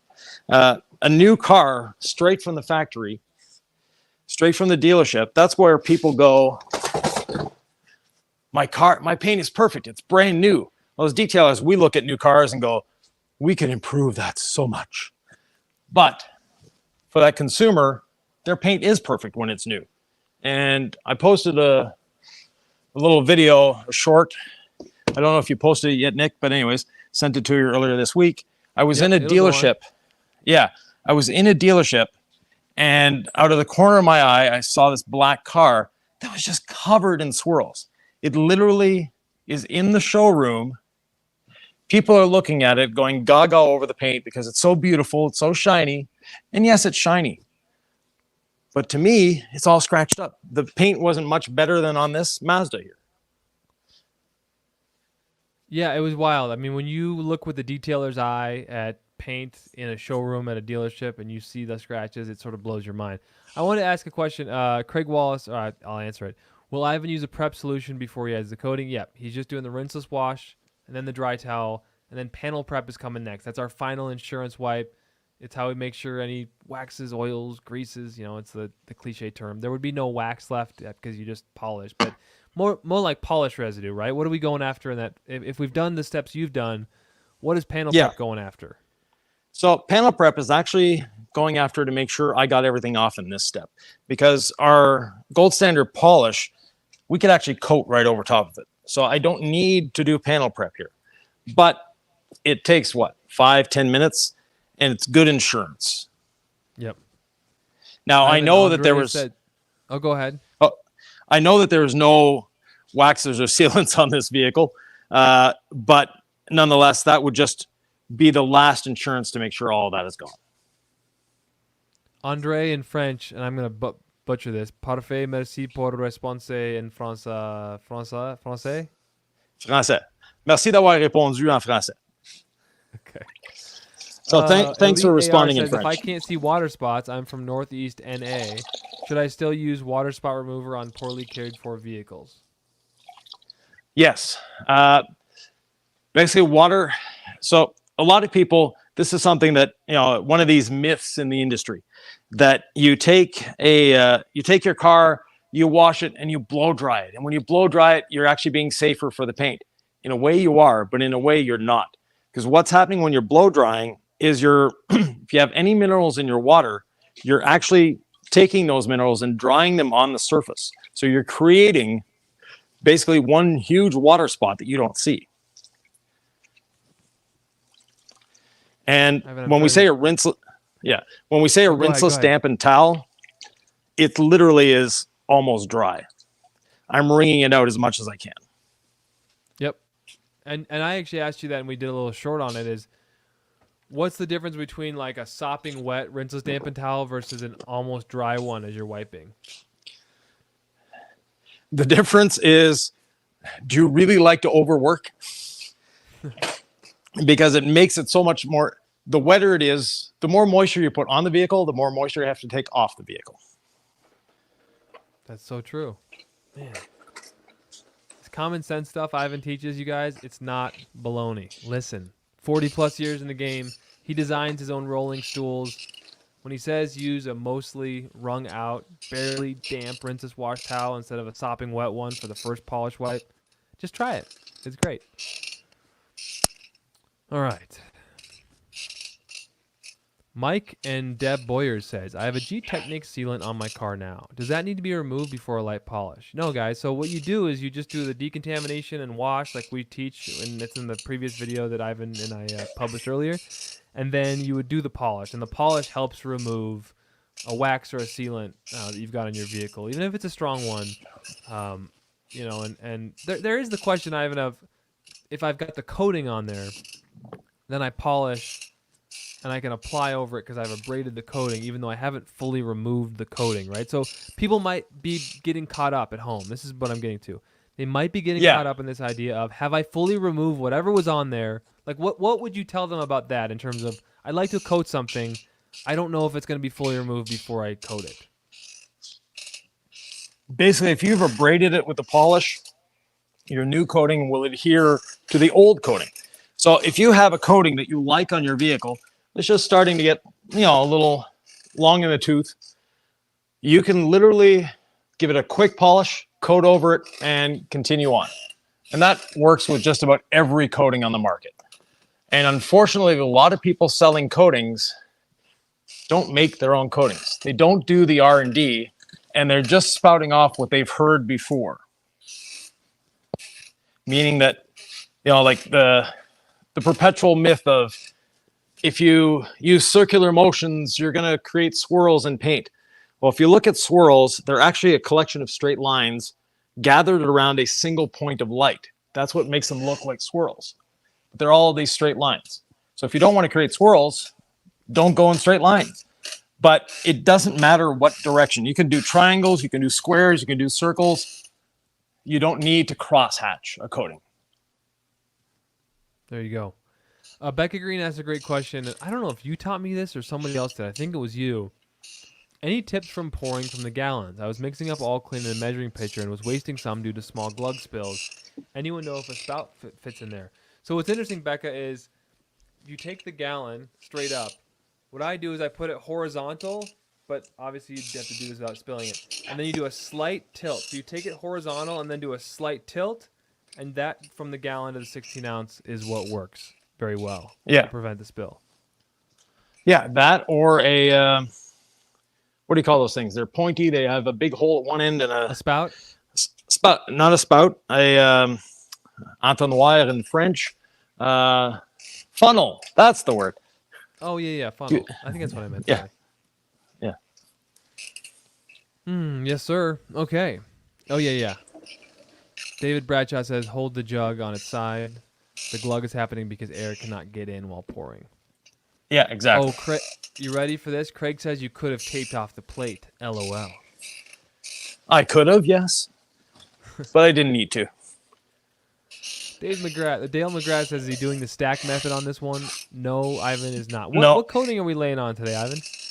We're going to put the 8-year on. I know he's going to be keeping this vehicle a while, and like I mentioned before, maintenance is not his most popular activity. They have 2 kids. He plays hockey, plays golf, all sorts of sports. So he doesn't have time or the desire to maintain the paint on his vehicle. So the 8-year coating will be perfect for him. I don't know if you guys at home can see it, but it's looking really glossy. I love it when you make gray or white pop. That's when you know something's going right, because those are hard to make really shine. Here's a question for you, Ivan, because this is a little bit outside of my level of expertise. From Chad Kurtenbach. Would applying quick beads to the undercarriage of a pickup help with cleaning mud over the top of it? Every spring I spend like $20 at the car wash. Would be nice to spend more like 10. It's going to help, but not that much. So on a side-by-side or something like that you're washing regularly, yes. On your pickup truck that you're just cleaning in the spring, it's not going to have made a difference. Okay. I know my thoughts on car covers, but Craig Wallace asks, "What's DIY thoughts on car covers?" I feel like they're a scratch risk, but I mean, maybe I don't know. Ivan, when would you say car covers are a good idea? Right after you've washed the car. So the car has to be basically pristine before putting the cover on. Because if you put your cover on a dirty or a dusty car, then you're moving that cover around and you're scratching the paint. Now they make these car bubbles, which are really interesting. You actually drive the car into this bubble that has a fan going all the time, and it keeps the dust off the vehicle, and it keeps that little like a tent almost inflated.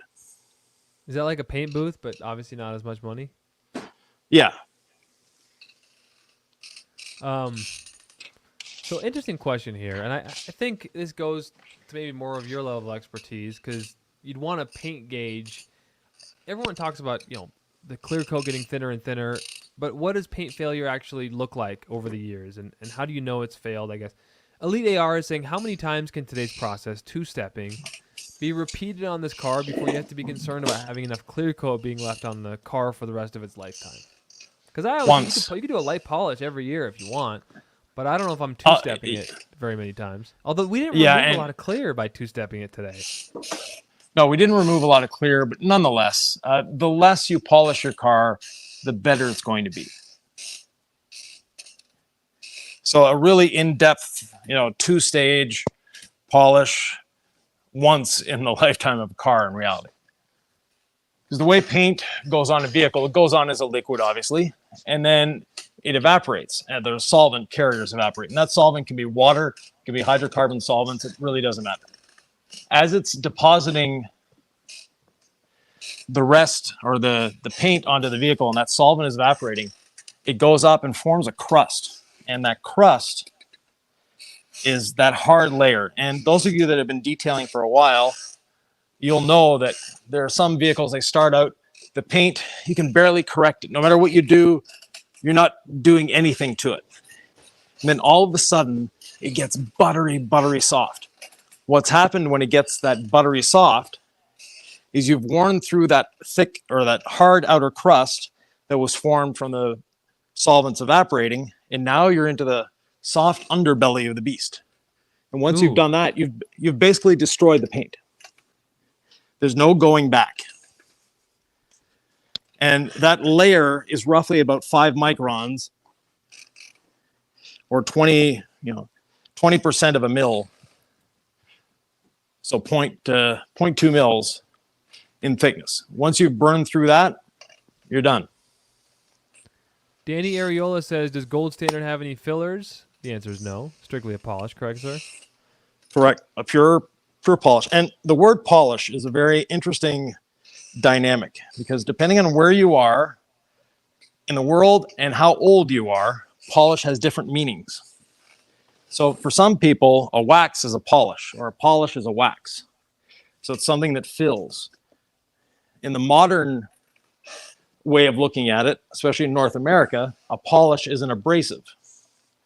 So that's where the confusion comes in a lot with a lot of people. That makes sense. Hey, question. That really dirty area, is that like a trim piece on the bottom? That's a really bad repair. Like here? Yep. Yeah, that's a bad repair, actually. It's not the bumper is split. Gotcha. Again, a real-world vehicle on which to apply our do-it-yourself products, right? Like, your vehicle doesn't have to be perfect, but you can shine the heck out of it and protect it, even if your bumper looks kind of gnarly. Like, this to me feels so that's what I love about this series. I'm excited, because this is the real world. You're in a dark garage in wintertime. You did a coin-op car wash in the elements. We're not in the fancy DIY studio, and you're showing how it can be done. And we're not even at 2 hours yet, and you're about to coat this thing. Yeah. Well, next is the panel prep. So. Yep, I know. So now but if I wasn't distracting you, I know we'd be a little further. We're doing this for the people, everybody. Oh, exactly. So basically, I have a good 95 to 96% of the the polish residue off. I'm just going to quickly go around with the panel prep, make sure that I have everything off, and it gives me a last chance to actually feel the paint and feel what I'm doing. Right. You know, question for you.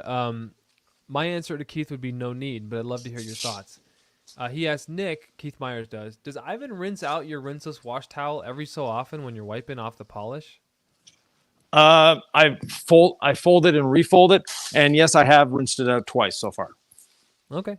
So I would say no need, but I guess common sense would dictate, right? You'd be able to tell if it was getting gunked up, or you'd flip the sides, and there you go. Ivan has spoken. Yeah, exactly. Stacy Lee, very, very active on today's chat. I'm slowly morphing into a DIY protege. I've got the red detailing shoes and did a rinseless today with my new clear bucket. I'm stopping at the mullet, though. Well, Stacy, the mullet, it's gone. So you're actually right on line in terms of the DIY way. So I appreciate that. The mullet is gone. Goodness. That's good. Ivan, sir. Ivan. Eric Gonzalez says, I'm not the best at math, but if you had to order 1,000 pair of those red gloves, it sounds like you have around 999 pairs left. I'm currently accepting red glove donations. Actually, okay, I've used quite a few already, but yeah. So now we're ready for the panel prep. Yeah. Ready for the panel prep step, and have our panel prep here, and I have two different towels.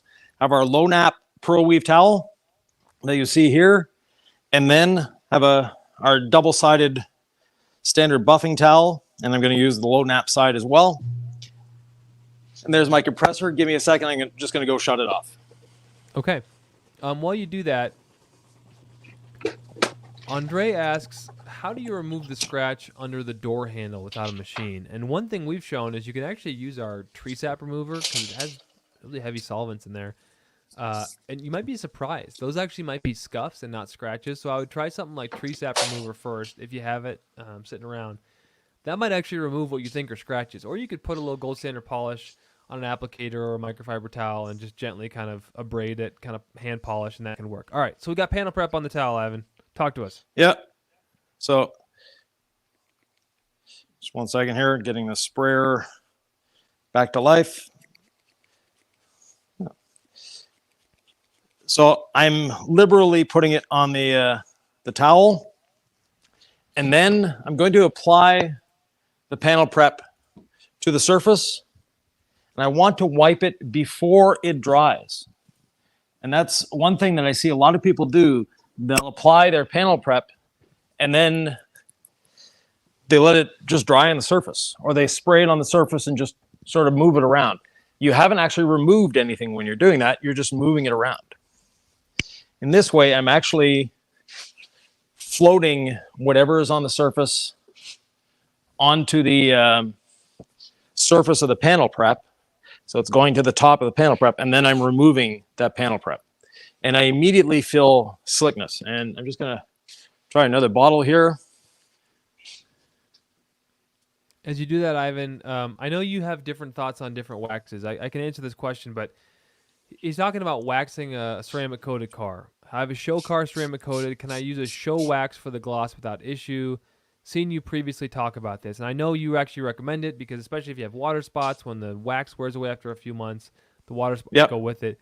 But haven't you talked about different kinds of wax? Waxes were a little before my time. So yeah, basically there's spray waxes which they don't have a lot of body to them. Then we have the cream waxes, which are a little thicker. They have a little body, and they fill. And then you have the paste waxes, which do basically the same as a cream wax, but cause you a lot more effort. So the cream waxes were an evolution of the paste waxes. And then came the spray waxes. And the spray waxes are fine, but if you're going to wax a car, you might as well get something that fills. Whereas if you're using a spray wax, you might as well use something like ceramic gloss that's going to give you better longevity and actually do a better job. And when you say filling, you mean temporarily filling the appearance of scratches, giving you an even shinier car for a number of washes, right? Exactly. And that's why wax is not dead. No, wax still definitely has its place in life and in detailing. Matt, the viewer, asks, "Hi, any suggestions for how to clean, treat ceramic-coated windshields to minimize wiper chatter?" So wiper chatter is normally caused by the wiper arm being bent. So your wiper blade itself has to be at 90 degrees to the surface of the window. And if it isn't, what happens is you're probably getting chatter in one direction and not the other. And if you're getting chatter in just one direction, that means your arm is slightly bent. And before, when you didn't have the coating on the glass, you had enough friction that the glass would roll over that wiper blade. But now you've got less friction, so it chatters. So basically what you need to do is just inspect your wiper arm itself to make sure that your blade is at 90 degrees to the surface. Any special techniques for getting it back? Just I use an adjustable wrench and just snug it up on the arm and bend in the direction that I want it to go. and you just want it 90 degrees. Yeah. Man, I love learning stuff from you. Troy asked, "What kind of phone holder are you using for this live?" So we're using a DJI Osmo gimbal on a tripod, but Sylvie is carrying the tripod around, so we get different views. Thank you, Sylvie. Eric Gonzalez asks, "How do you go about cutting polishing around rock chips in the paint or plastic painted bumpers with deep scratches into the plastic?" I don't polish around, I polish over. I just keep going.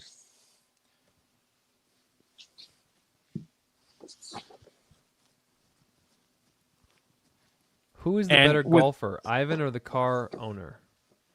Definitely the car owner. Well, actually, no. I'm the better golfer. I always get the highest score possible. So I think they limit you to 7 strokes per hole, and I do my best to get every one of those strokes in at every hole. There you go. I'm the person in the golf course that you don't want to be behind. Have you golfed before? I've never seen you. I just can't picture you golfing. About 3 or 4 times in my life. Okay. Good question. We've got the purple towel there. Why use the low nap side of the second towel? Would think the plush side for less marring. Actually, it's the other way around.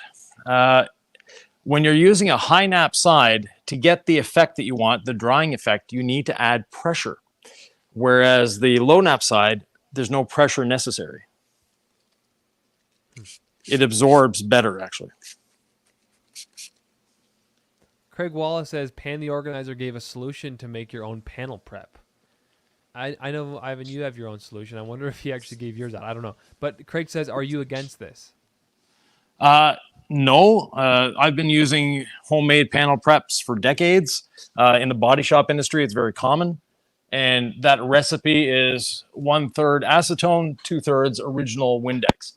That being said, if a company, and I don't care what company it is, has done the engineering and the research and development to produce a panel prep, use it. Speaking of panel prep, this is what I love. Is like, you may have answered these questions 800 times, but the fact that people ask them means that a lot of people out there have them. And so I love that we get to answer these. Mike Boyle says, "Is panel prep same as an IPA?" No. And another, my trigger is not having a good day today. These bottles they've frozen a couple times, so. Oh, they've frozen.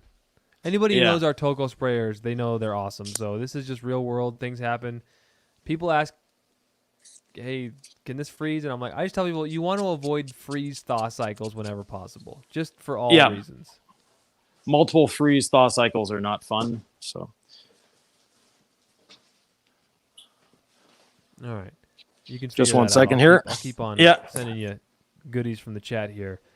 Keith Myers has been detailing for 34 years, started paint correcting and ceramic coating 2 years ago. Amazing how much I've learned watching you guys in the last couple months. Thanks, Keith. Keith says, "Definitely looking forward to adding your coating line to my business." Man, we would be honored. That'd be amazing. And good things coming in the future as well.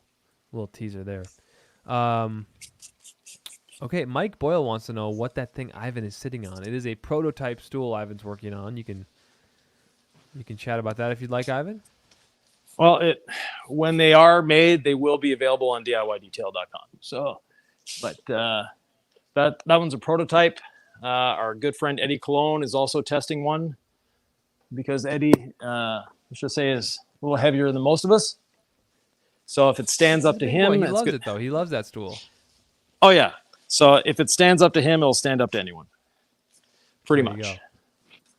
go. Alfred Autospa says, I hope DIY has something special in store for Miss Sylvie for Christmas for all she does to help with the production of these videos. Well, she does an amazing job, and she does more than you even see, you guys. So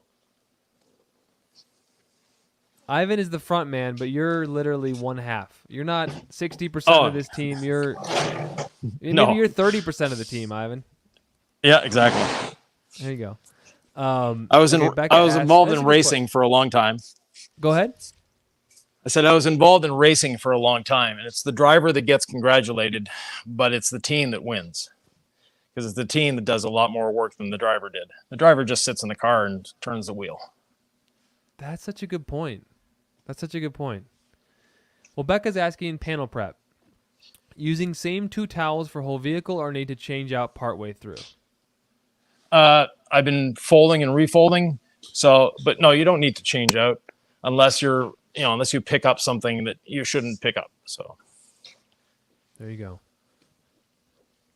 Alfred Autospa says, thanks to Sylvie for being a rock star behind the camera and an extra set of hands when needed. That she is.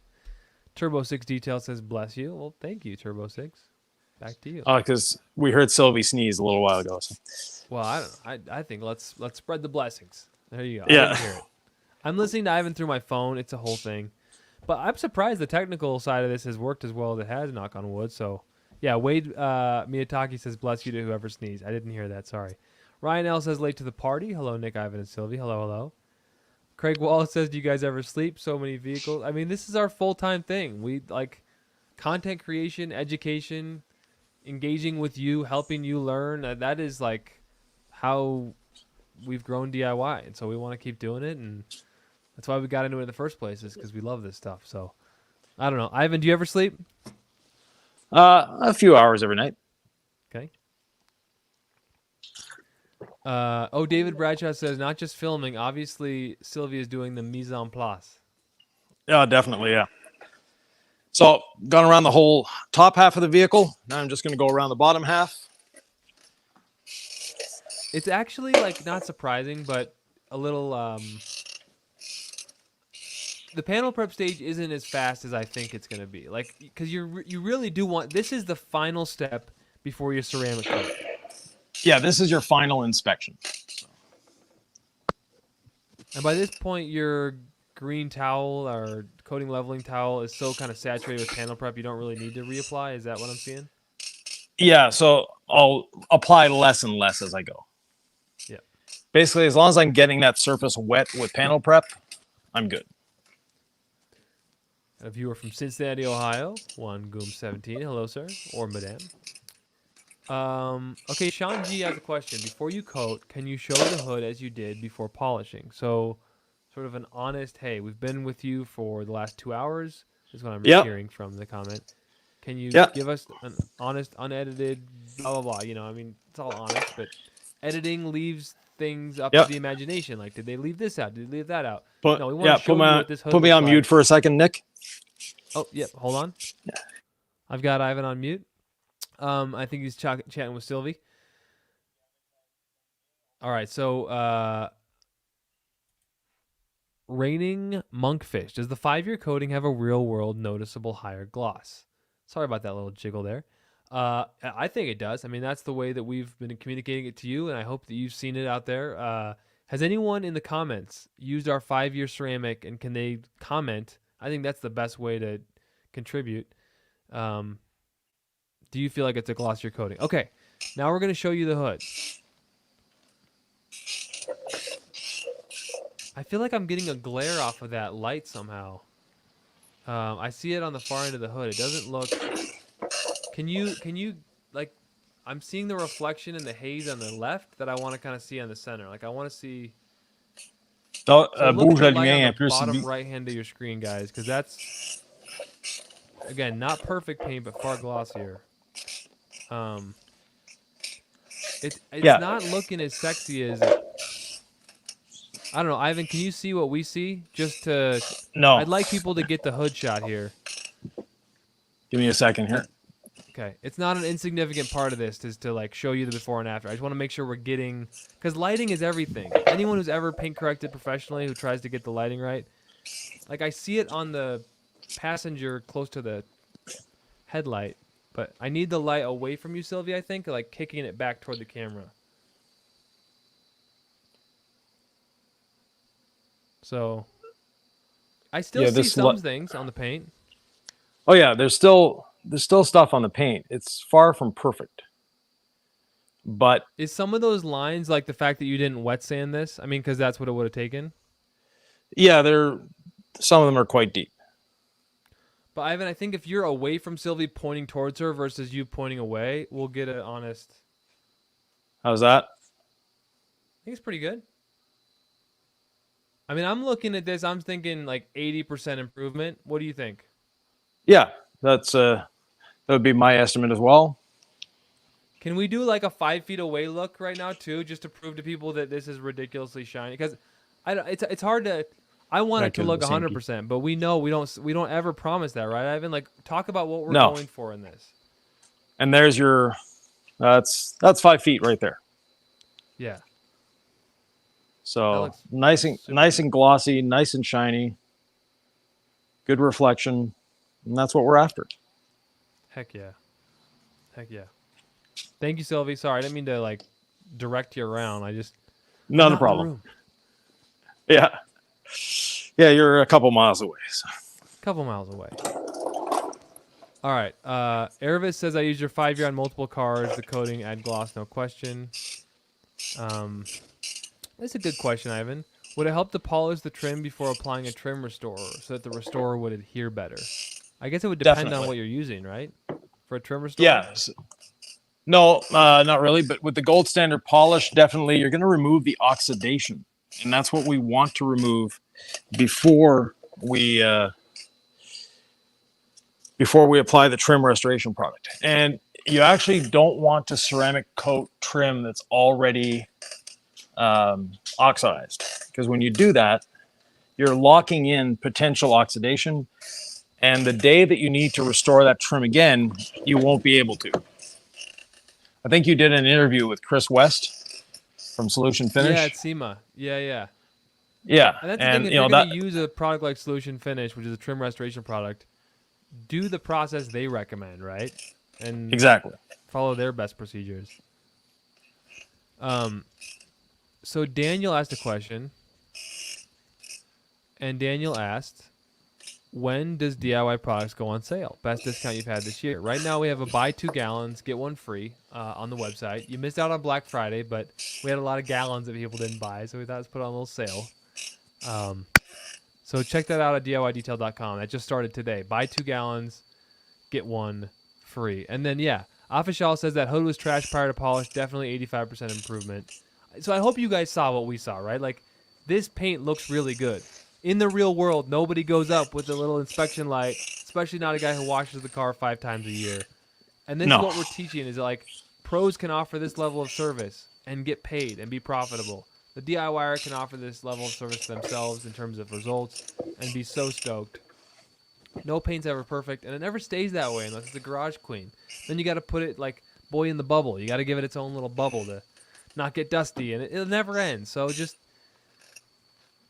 what you have figured out how to achieve is a brilliant place to strive toward.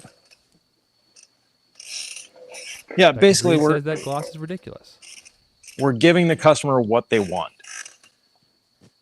And when a consumer says they want their paint to be perfect, ask them, if you're a professional detailer and you have a customer that says, I want my paint to be perfect, ask them, okay, so like it was when you bought it, the day you bought it, and if they say yes, then you know what you have to achieve. You're not looking for perfection, you're just looking for something that's shiny. Turbo 6 Detail says, do you have any opinions on swirl finder lights versus a typical flashlight? they're nice to have. They don't do that much better. The light that we're using here is just a standard flashlight. So Yeah. I like working with Yvan because you see all the marketing and detailing, and then you see what they use, and it's like, oh, that's just all a bunch of smoke and mirrors. Like, you don't need this or you don't need that, and yeah, it's easy to get wrapped up in all the marketing, but common sense rules the day with Yvan. and now we're ready for the fun part, the coating. First coding question: how do you expect the 8-3 stack, and if folks don't know what that is, you can dive in, Yvan, to compare to the longevity of our coatings just one layer on their own, 3, 5, or 8? In reality, it's not going to last any longer. What people need to understand is our coatings are actually, for all intents and purposes, lifetime coatings.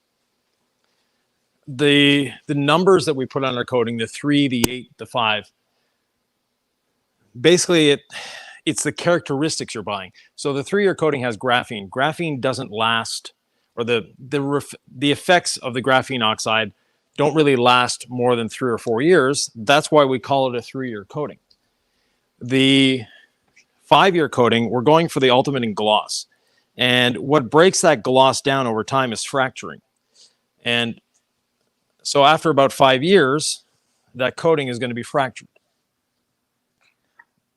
The 8-year coating that I'm putting on here is our most chemical resistant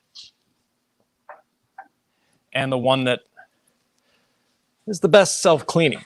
And like I mentioned before, this vehicle gets cleaned 3, 4, maybe 5 times a year.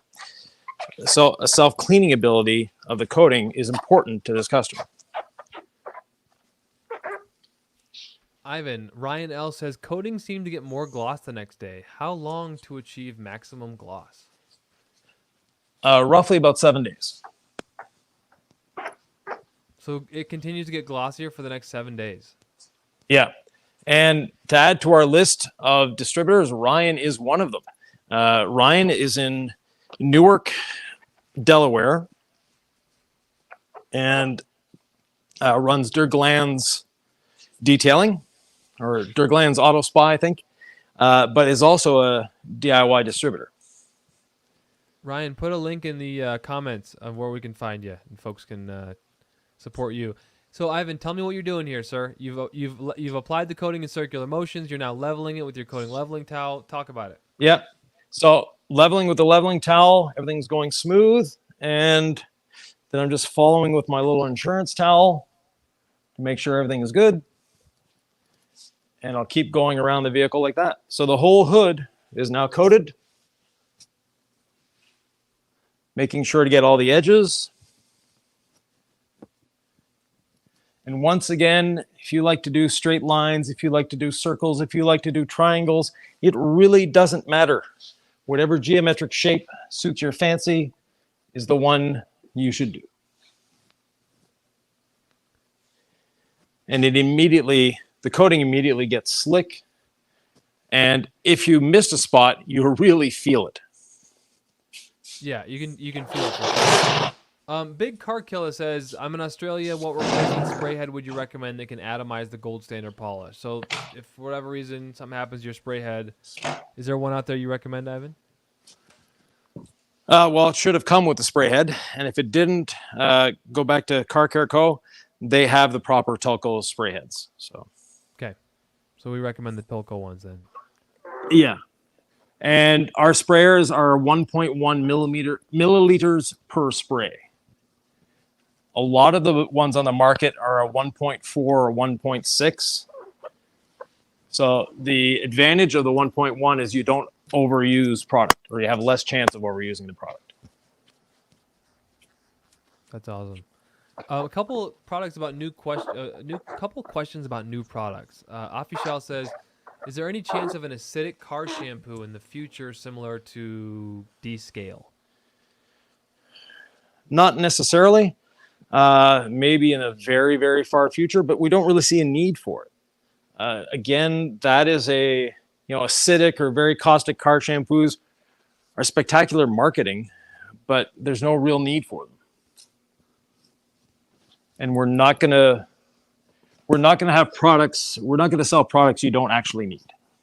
Right, and I just feel like there's a few simple steps to follow if you want a deep decontamination, right? You can pre-treat a panel with all clean if you'd like. Then you can foam over incredible suds, right? And keep letting those dwell, and then don't let them dry, let them dwell. Then pressure wash them off. Then put incredible suds back on the panel and wash the paint. Yeah, And then exactly. if you want to do water spot remover after that, you can, or decon. But Yep. yeah, the 2-in-1 idea. I mean, it's interesting, but like Ivan said, we're not going to introduce products to you if you don't actually need them. And then another question John Carlson asked, love your videos, guys. What new products are on the horizon for DIY Detail? Well, we've already showcased 2 of our polishers. Our gold standard polisher, our rotary polisher. Names, still working titles, but Ivan, you showcase those for sure. Yeah, there's those. We have the wax. That's a soon to arrive product. And we're working on reformulating a couple of products because new raw materials have come into play that our chemist is playing with and trying to see if we can improve a couple existing formulas. And of course, we have our carpet cleaning product that should be seeing the light of day soon. I'm so excited about this, man. I get to talk about using a product on upholstery and carpet. It's kind of my wheelhouse. I'm excited to. We've been doing a number of tests on it, and one of them actually, Ivan, is just how it holds up in a bottle over the course of about a year, right? Exactly, and that's a very important part of our testing. Is we want the product to be able to go through 1 or 2 free cycles. We want it to be able to last on the vehicle or last in the bottle. We don't want separation. And the wax, one of the reasons it's taken so long to come to market is because we were getting separation with it. And we finally came to an agreement with the chemist that no matter what we do, we're not going to get away from separation. So there's going to be a little bit of product separation, unfortunately. But now we're bringing it to market that way. And it's just a matter of a quick little shake. But nonetheless, it's annoying to have product separation. If it can be avoided, unfortunately, it can't be avoided with the wax. Let's talk about your approach here on the car, Ivan. I get so distracted with the comments. Give me a sense of where you start coating, where you move to, kind of your approach of the vehicle now that you're doing the coating process. Yeah, so basically did all the uppers of the vehicle, just like I did the polishing, just like I did the wipe off of the polish and the panel prep. Now I'm just going around doing the windows, and actually I won't do the windows. Let me just finish this side. I normally save the windows till last, but it's just because I'm standing up here. The reason I save the windows till last is the applicator gets a bit of the product in it, and on the paint you don't want to put any pressure on the applicator. On the glass, I can put a little bit of pressure on the applicator, which means that if I have a little left over that's absorbed into the applicator, I can squeeze it out onto the glass and apply it to the glass. That makes sense. I always tell people who are new and they're like, how much vehicle can I get out of a bottle? Can I get 2? Can I get 1? I just say save wheels and windows for last. Less is more. Save wheels. So what you don't want, Ivan, when you put the coating, and I do about 12 drops on my applicator, you don't want the coating dripping off of the applicator like a paint run, right? You may think, oh, I can just level that out with the applicator. Why don't you want excess coating coming out when you're doing this coating on paint? Couple of reasons. First of all, the cost. But secondly, if you put it on too thick, you actually can have high spots pop back up in an hour or 2. Because you've leveled the surface. The surface looks good. But then, since you had such a thick area, the solvent continues to evaporate, and that's when you get the surprise of, hey, there was no high spots here an hour ago, and now I see high spots everywhere. And Nick, you had a great experience with that the last time we were filming. the little crossfire that we did. And I went back over the raw video that I was editing, and there were Yeah. times when Ivan was like, "You're putting too much on." And I was like, "No, I'm good." And he's like, "You're putting too much on." I'm like, "No, I'm And the high spots appeared later because there was just dribbles, just paint, just coming down the paint. So trust us, less is more. Like if you hear a little squeegee effect right when you're first putting it and you're priming it, don't worry, you're not hurting the paint. Just maybe 12 drops on there, less is more. You do not want coating dripping off of your applicator pad. It's too much, and you may not get it around your vehicle if you're a first-time ceramic coater, right? And that's to help you conserve product. That's also an excellent tip. Yeah, and as long as you're seeing, for lack of a better term, a snail trail of liquid behind the applicator, you don't need to put more on. You know, putting the coating on thick is not doing a better job. That's true. Eddie Cologne is in the house. Speaking of Eddie. Eddie, what's up, Eddie? Yeah. I might be about 10 minutes behind in comments. I'm trying to. Someone's asking about distributors in the UK. We have a nice list that I'm going to put in the comments below. But what's everybody up to on this Sunday? Love to hear about it. Some people said they're watching football, cleaning cars. Let me get back to this stream. All right, I'm putting a stock list for the UK in there. Yep. I believe, yeah, John James asked, do you have distributor products in the UK? John, I put it in the comments below. Yeah, Ryan L says, dedicated products always seem to work better than ones marketed to do multiple things. What do you think, Ivan? I had a discussion on other podcasts about this recently. 2-in-1 versus dedicated products. Yeah, so some 2-in-1 products are good, but definitely, you know, if a product's been engineered and tested to do a specific job, there's a good chance it's going to do that job better than something that's, yeah, I can do this, and oh, yeah, I can do that as well. So, Ivan, you are making such quick work of this Mazda. Oh, you there? I lost you, but you're back. Still here. Someone commented this, and I know we got to it earlier in the chat, but I'll bring it up again. What alternative pad cleaning methods would you recommend if you can't afford the $160 Lake Country pad washer? Well, go ahead, Nick.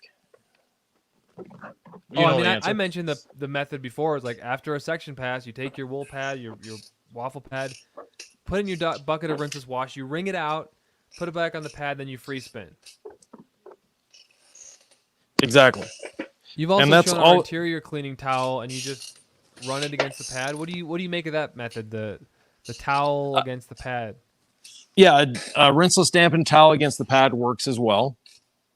But taking a few seconds to take it on the video. It's kind of earthquake. It's moving a lot. Yeah,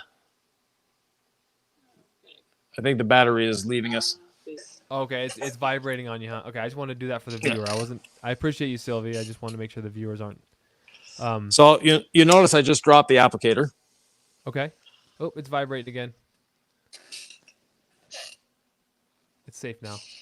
Yeah. Okay, you just dropped the applicator, but it has a strap, right? You just flip it? Yeah, I just flipped it over. So. Now, I just want to thank everybody so much for watching with us. We've had anywhere between 160 to 190 concurrent viewers. We're 2 hours plus in. And wow. We're delivering on the promise, hopefully, of answering your questions, watching Ivan literally polish and ceramic coat this vehicle before your eyes. Okay, here's a question about rusting rotors. Ervis Drini says, how about a wheel cleaner that doesn't rust the rotors? And you know, it's a temporary rust look, isn't it, Ivan? Because once you drive, the rotors go back to normal. It's very temporary, first of all. And there are products that claim that they have rust inhibiting properties to them, and every surfactant is actually has a rust inhibiting property to it. So we could market that as well. But it comes down to you're going to be rinsing that product off the paint, and when you rinse that off, you're back to putting water on the rotors, and there's no way around getting them to rust. Now, if you have carbon ceramic brakes, then yeah, they won't rust. But we can't all afford carbon ceramic brakes. So the other alternative is drive the car about 3 feet. Just one wheel rotation with the brakes just barely touching, and your rotors will be back to shine. And next time it rains, you have dew in the morning. You let the car sit for a few days and it's humid out. You're going to get those rust marks on the rotors anyways. It's just the way they're designed. Don't worry about it. Yeah, that's the best takeaway is just don't worry about it. Drive it a few feet after and don't stress. So Turbo 6 Detail says, assuming sunny weather, would it be better to leave a vehicle to cure outside or in the shade? Does UV exposure play any factors during curing? Doesn't really make a difference. Basically, if it's not raining or snowing out, as soon as you're done applying the coating, go for a drive if it's your car. Go enjoy it. That's what you did all this work for.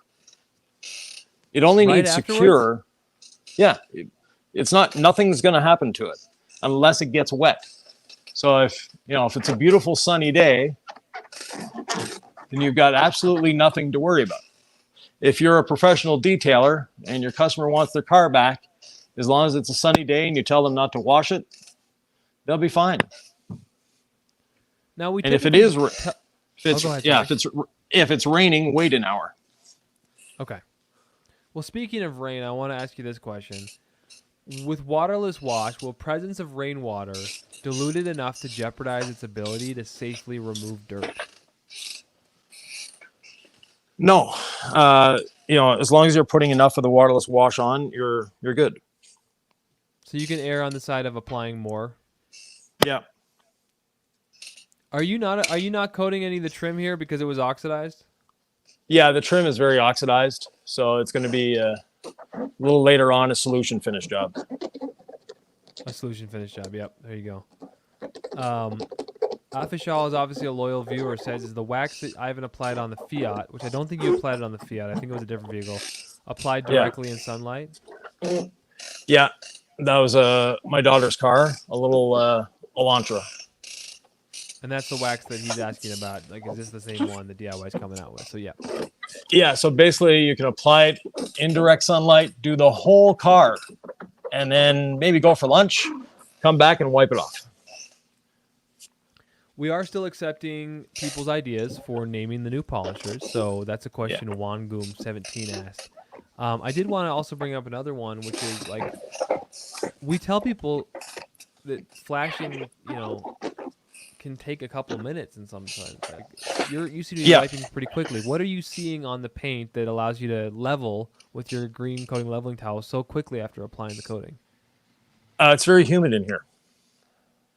So that humidity is what force cures or accelerates the curing of the coating.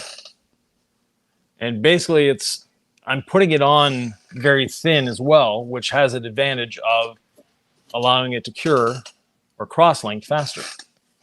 Okay. And then Craig Wallace says, how long to wait before washing after coating? 7 days. That's right, Craig. I always tell people, just give it 7 days, then do your normal wash. Rinseless wash, incredible suds, whatever floats your boat. And then you can use Quick Beads or ceramic gloss as your drying aids, as your last step protection, as your lubricant, whatever you want to call it. But just wait 7 days. You can apply ceramic gloss 2 hours after coating, but I'm like, just don't mess with it. Give it a week and then get back to business. Yeah. And, if you can't wait 7 days, please at least wait a week. That was a joke, right? Did I? Okay. Yeah. Just want to make sure. Yeah, it's been a long live stream. Man, we have 185 people who are sticking around watching you in real time. Folks, we started at 2 p.m. Eastern. And Ivan's gonna what time is it now? I promise. You're going to watch him literally polish and coat, and you see how it's done. We're back to this guy in Australia who says it came with the Tolko, but only atomizes half the trigger pull, irrespective of force applied. Adjustment is fully closed. Okay, so play with the adjustment, and really, when you're squeezing that trigger, be angry at it. Like, you want to kill that little trigger. You're angry. You're perturbed. It's it's making you pissed off, that's how you want to treat the trigger. Yeah, he says irrespective of force applied, but have you approached it as I'm angry at this damn trigger? That's a different approach. Yeah. It works well. Yeah. Yeah, in the beginning, Nick had issues with it as well, and when I explained it to him that way, that's when you caught on. That's when it clicked. An angry trigger pull. It's like, oh, okay, I can get with it. Yeah. Clint asked a question. Clint's 8888. Will the polisher be available in 240 volts? Eventually.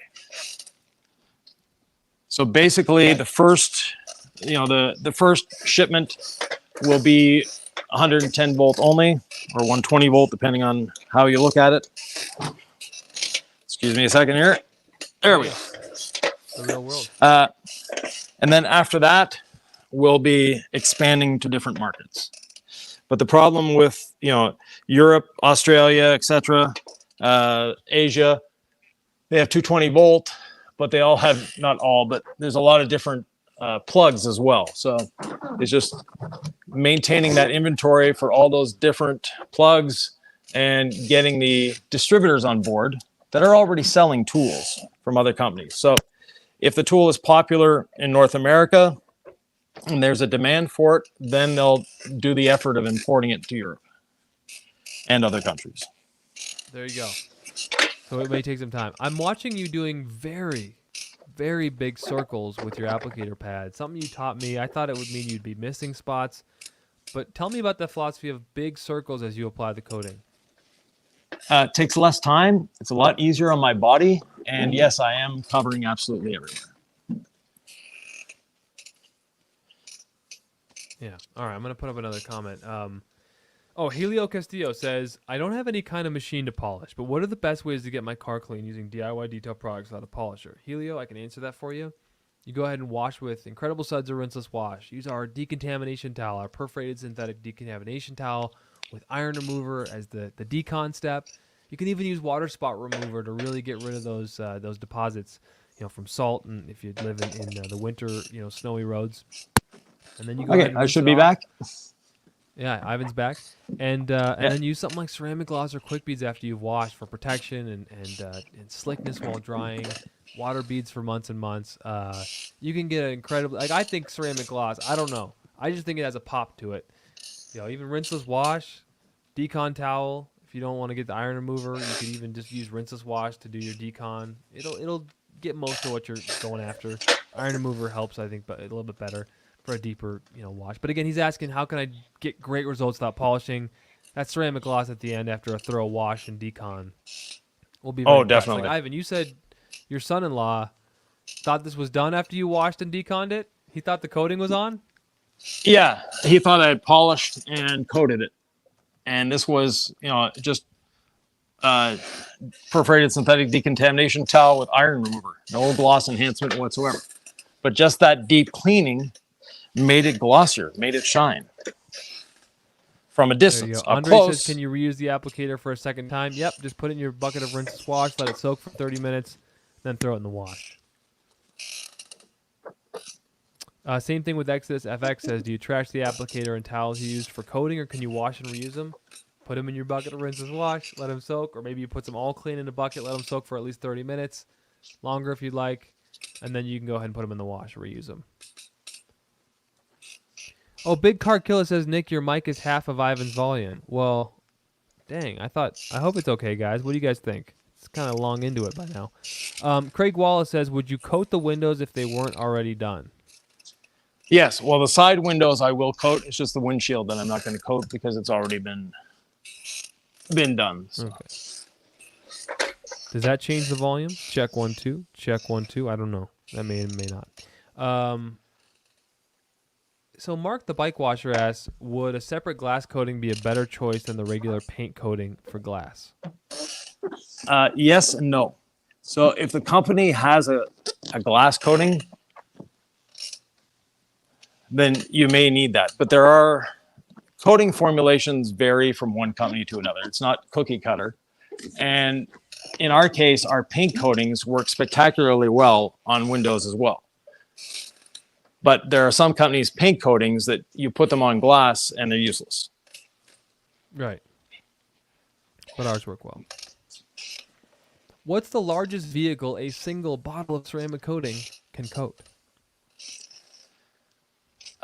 You couldn't do my bus with a single bottle, but as far, we've had people coat Suburbans, we've had people coat full-size pickup trucks, so those are all fair game. And again, if we're seeing this for the first time, that front bumper is a bad repair job, correct? Yeah, down here. Yep. And the front bumper is in bad shape everywhere, in the sense of it has stone chips like crazy. John it's just says is abused. the 800 RPM lowest setting on the Milwaukee Rotary safe with the red Julian cat. Yes, sir, it is. Yeah. And for Alfred comparison, Autospot says, are the new droppers on the coating bottles? I have a few 8-year coating bottles with the old droppers and curious if the new ones have updated droppers. yeah, we've shrunk the size of the dropper just a little bit. Minnesota Picker, MN Picker, says that Mazda is looking amazing. Thank you very much, everybody. Thank you. I believe so, Ivan. You're doing great, sir. Oh, we're almost done here. As soon as I'm done, I know. this, Alfred Autospot says polishing the Chevy 2500. About halfway done now. Can you rejuvenate a drying towel, Ivan, if you didn't do the thing the right way? you can try, and sometimes it works, sometimes it doesn't. And that rejuvenation is let them soak in APC for a while, so something like all clean, and then in your washing machine you want to add a cup of vinegar where you would normally put the bleach, and in the water, once it's filled up a little bit, you want to add some ammonia, and that ammonia is going to help break down those residues that are blocking your towel. So okay, one more time. So if you're trying, I was looking through comments and I was hearing you, but you said ammonia, and I was like, I better hone in again. So if folks, one more time, if you need to rejuvenate a towel that beads up like a good coating does, which means your towel no longer absorbs, what's something they can try? So you want to start with soaking the towels in your wash bucket, maybe add a bit of all clean in there. Once that's done, we will put them in the washing machine, throw white vinegar in where you'd normally put the bleach. And once a bit of water has been added to the machine, from there you want to take your, add ammonia into the machine and just let it do one, the soak cycle, turn the machine off and let it dwell there for a little while. Oh, I didn't do the mirror. CVM123 says, is the wax coming out before the polishers? Hopefully, yes. Sander polishing. So you have a dual action sander at home. Quick rundown of OPM versus throw size. So 3 millimeter orbits per minute. You can go as far as 14,000 orbits per minute. If you have an 8 millimeter machine, you want to try to stay somewhere around 5,000 orbits per minute. If you have a 15, you want to stay somewhere around 3,500 to 4,000. And if you have a 21 millimeter machine, you want to be at around 3,000 orbits per minute. And in our case, with the 25 millimeter machine coming up, maybe 2,500 orbits per minute. If you didn't know, now you know. Yeah, and a lot of folks. Oh, go ahead. I just have the back window to do, and we're done. Oh my gosh. Klaus Nielsen says shelf life of a coating if not used, 4 to 6 months. No, a year. Umberto says, will you remove the license plate in order to apply a coating? Not many do that. Will you also be coating all painted surfaces under the trunk area, door jambs, under the hood? In this case, no. But if if that's something you want to do for yourself or your customer is paying you for it, by all means. Yeah, as far as the license, fun. I think especially on like the driver's side, just because you're going to see it a lot. Just I like that easy to clean, right? I don't want. Yeah. But as a professional Can you apply detailer, coating over solution finish on trim. No. Well, sorry, you can. Should you is a different question. You don't want to, because that trim was previously oxidized, and what happens when you go over something like solution finish is you're locking it in, and the next time that panel fades again, you won't be able to recoat it, or you won't be able to rejuvenate it. And with that, we're done. I'm going to go around doing another little insurance wipe. So get those questions out if you have any more. One thing we haven't even done is ask people to subscribe. So if you've made it 2 hours and 35 minutes and you could like and subscribe to help our channel continue to help folks like you out there, please do that. That'd be amazing. Thanks, Ron, for suggesting folks to click that like button. All right, we've answered David's question. Yeah. Go ahead, Ivan. Well, when you're done with the applicator, simply put it in your wash bucket. Let it sit there for 15 minutes, squeeze it out a little bit. Same thing with your leveling towel. It can go in there too. And the surfactants are going to prevent it from gelling up or cross-linking into the towel or the applicator, meaning we lost you for a second, Ivan. Becca asks about some of our earlier videos where we mentioned 5-minute leveling time. Does that still apply? You can let it sit for that long, Becca, and I'm going to wait for Ivan to come back if he's around. But I'll tell you this, Becca. You there? Okay. Sylvie's phone died. So either Ivan comes back in on this. I can tap dance for a little bit and answer some questions. So feel free to rejoin us, Ivan, if you'd like. Just text me or let me know.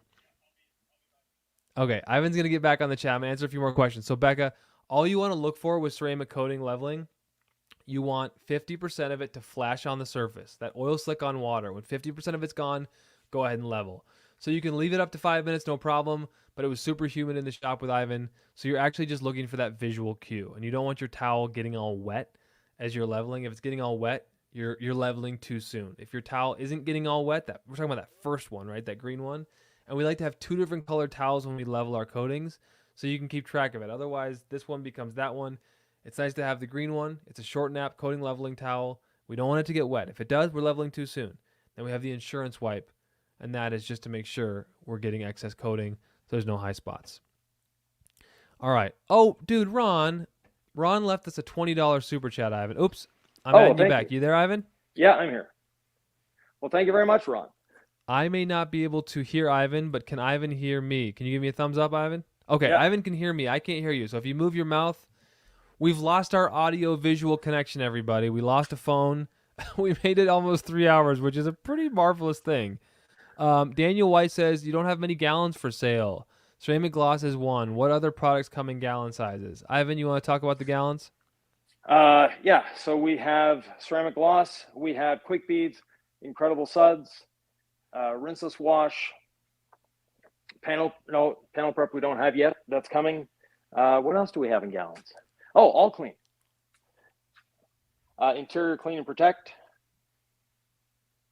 And that's, I don't know. What else? I don't have the list in front of me here. Oh, no, water spot remover we don't have yet.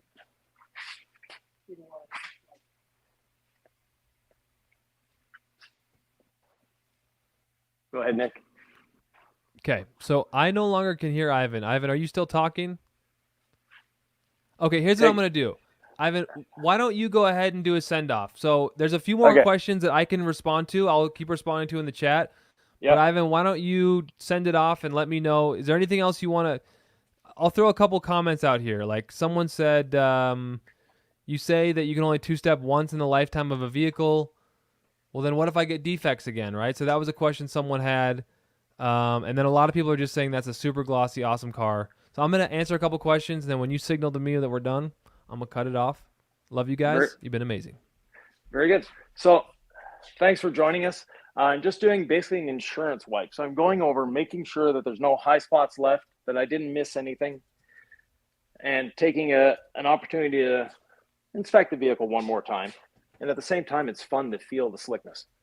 And once we're done that, once I'm back to this front corner, we're good to go. So as Nick said, thank you so much for joining us, spending all this time with us.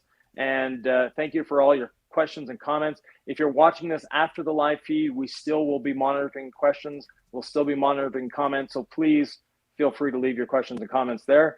And we'll see you in the next one.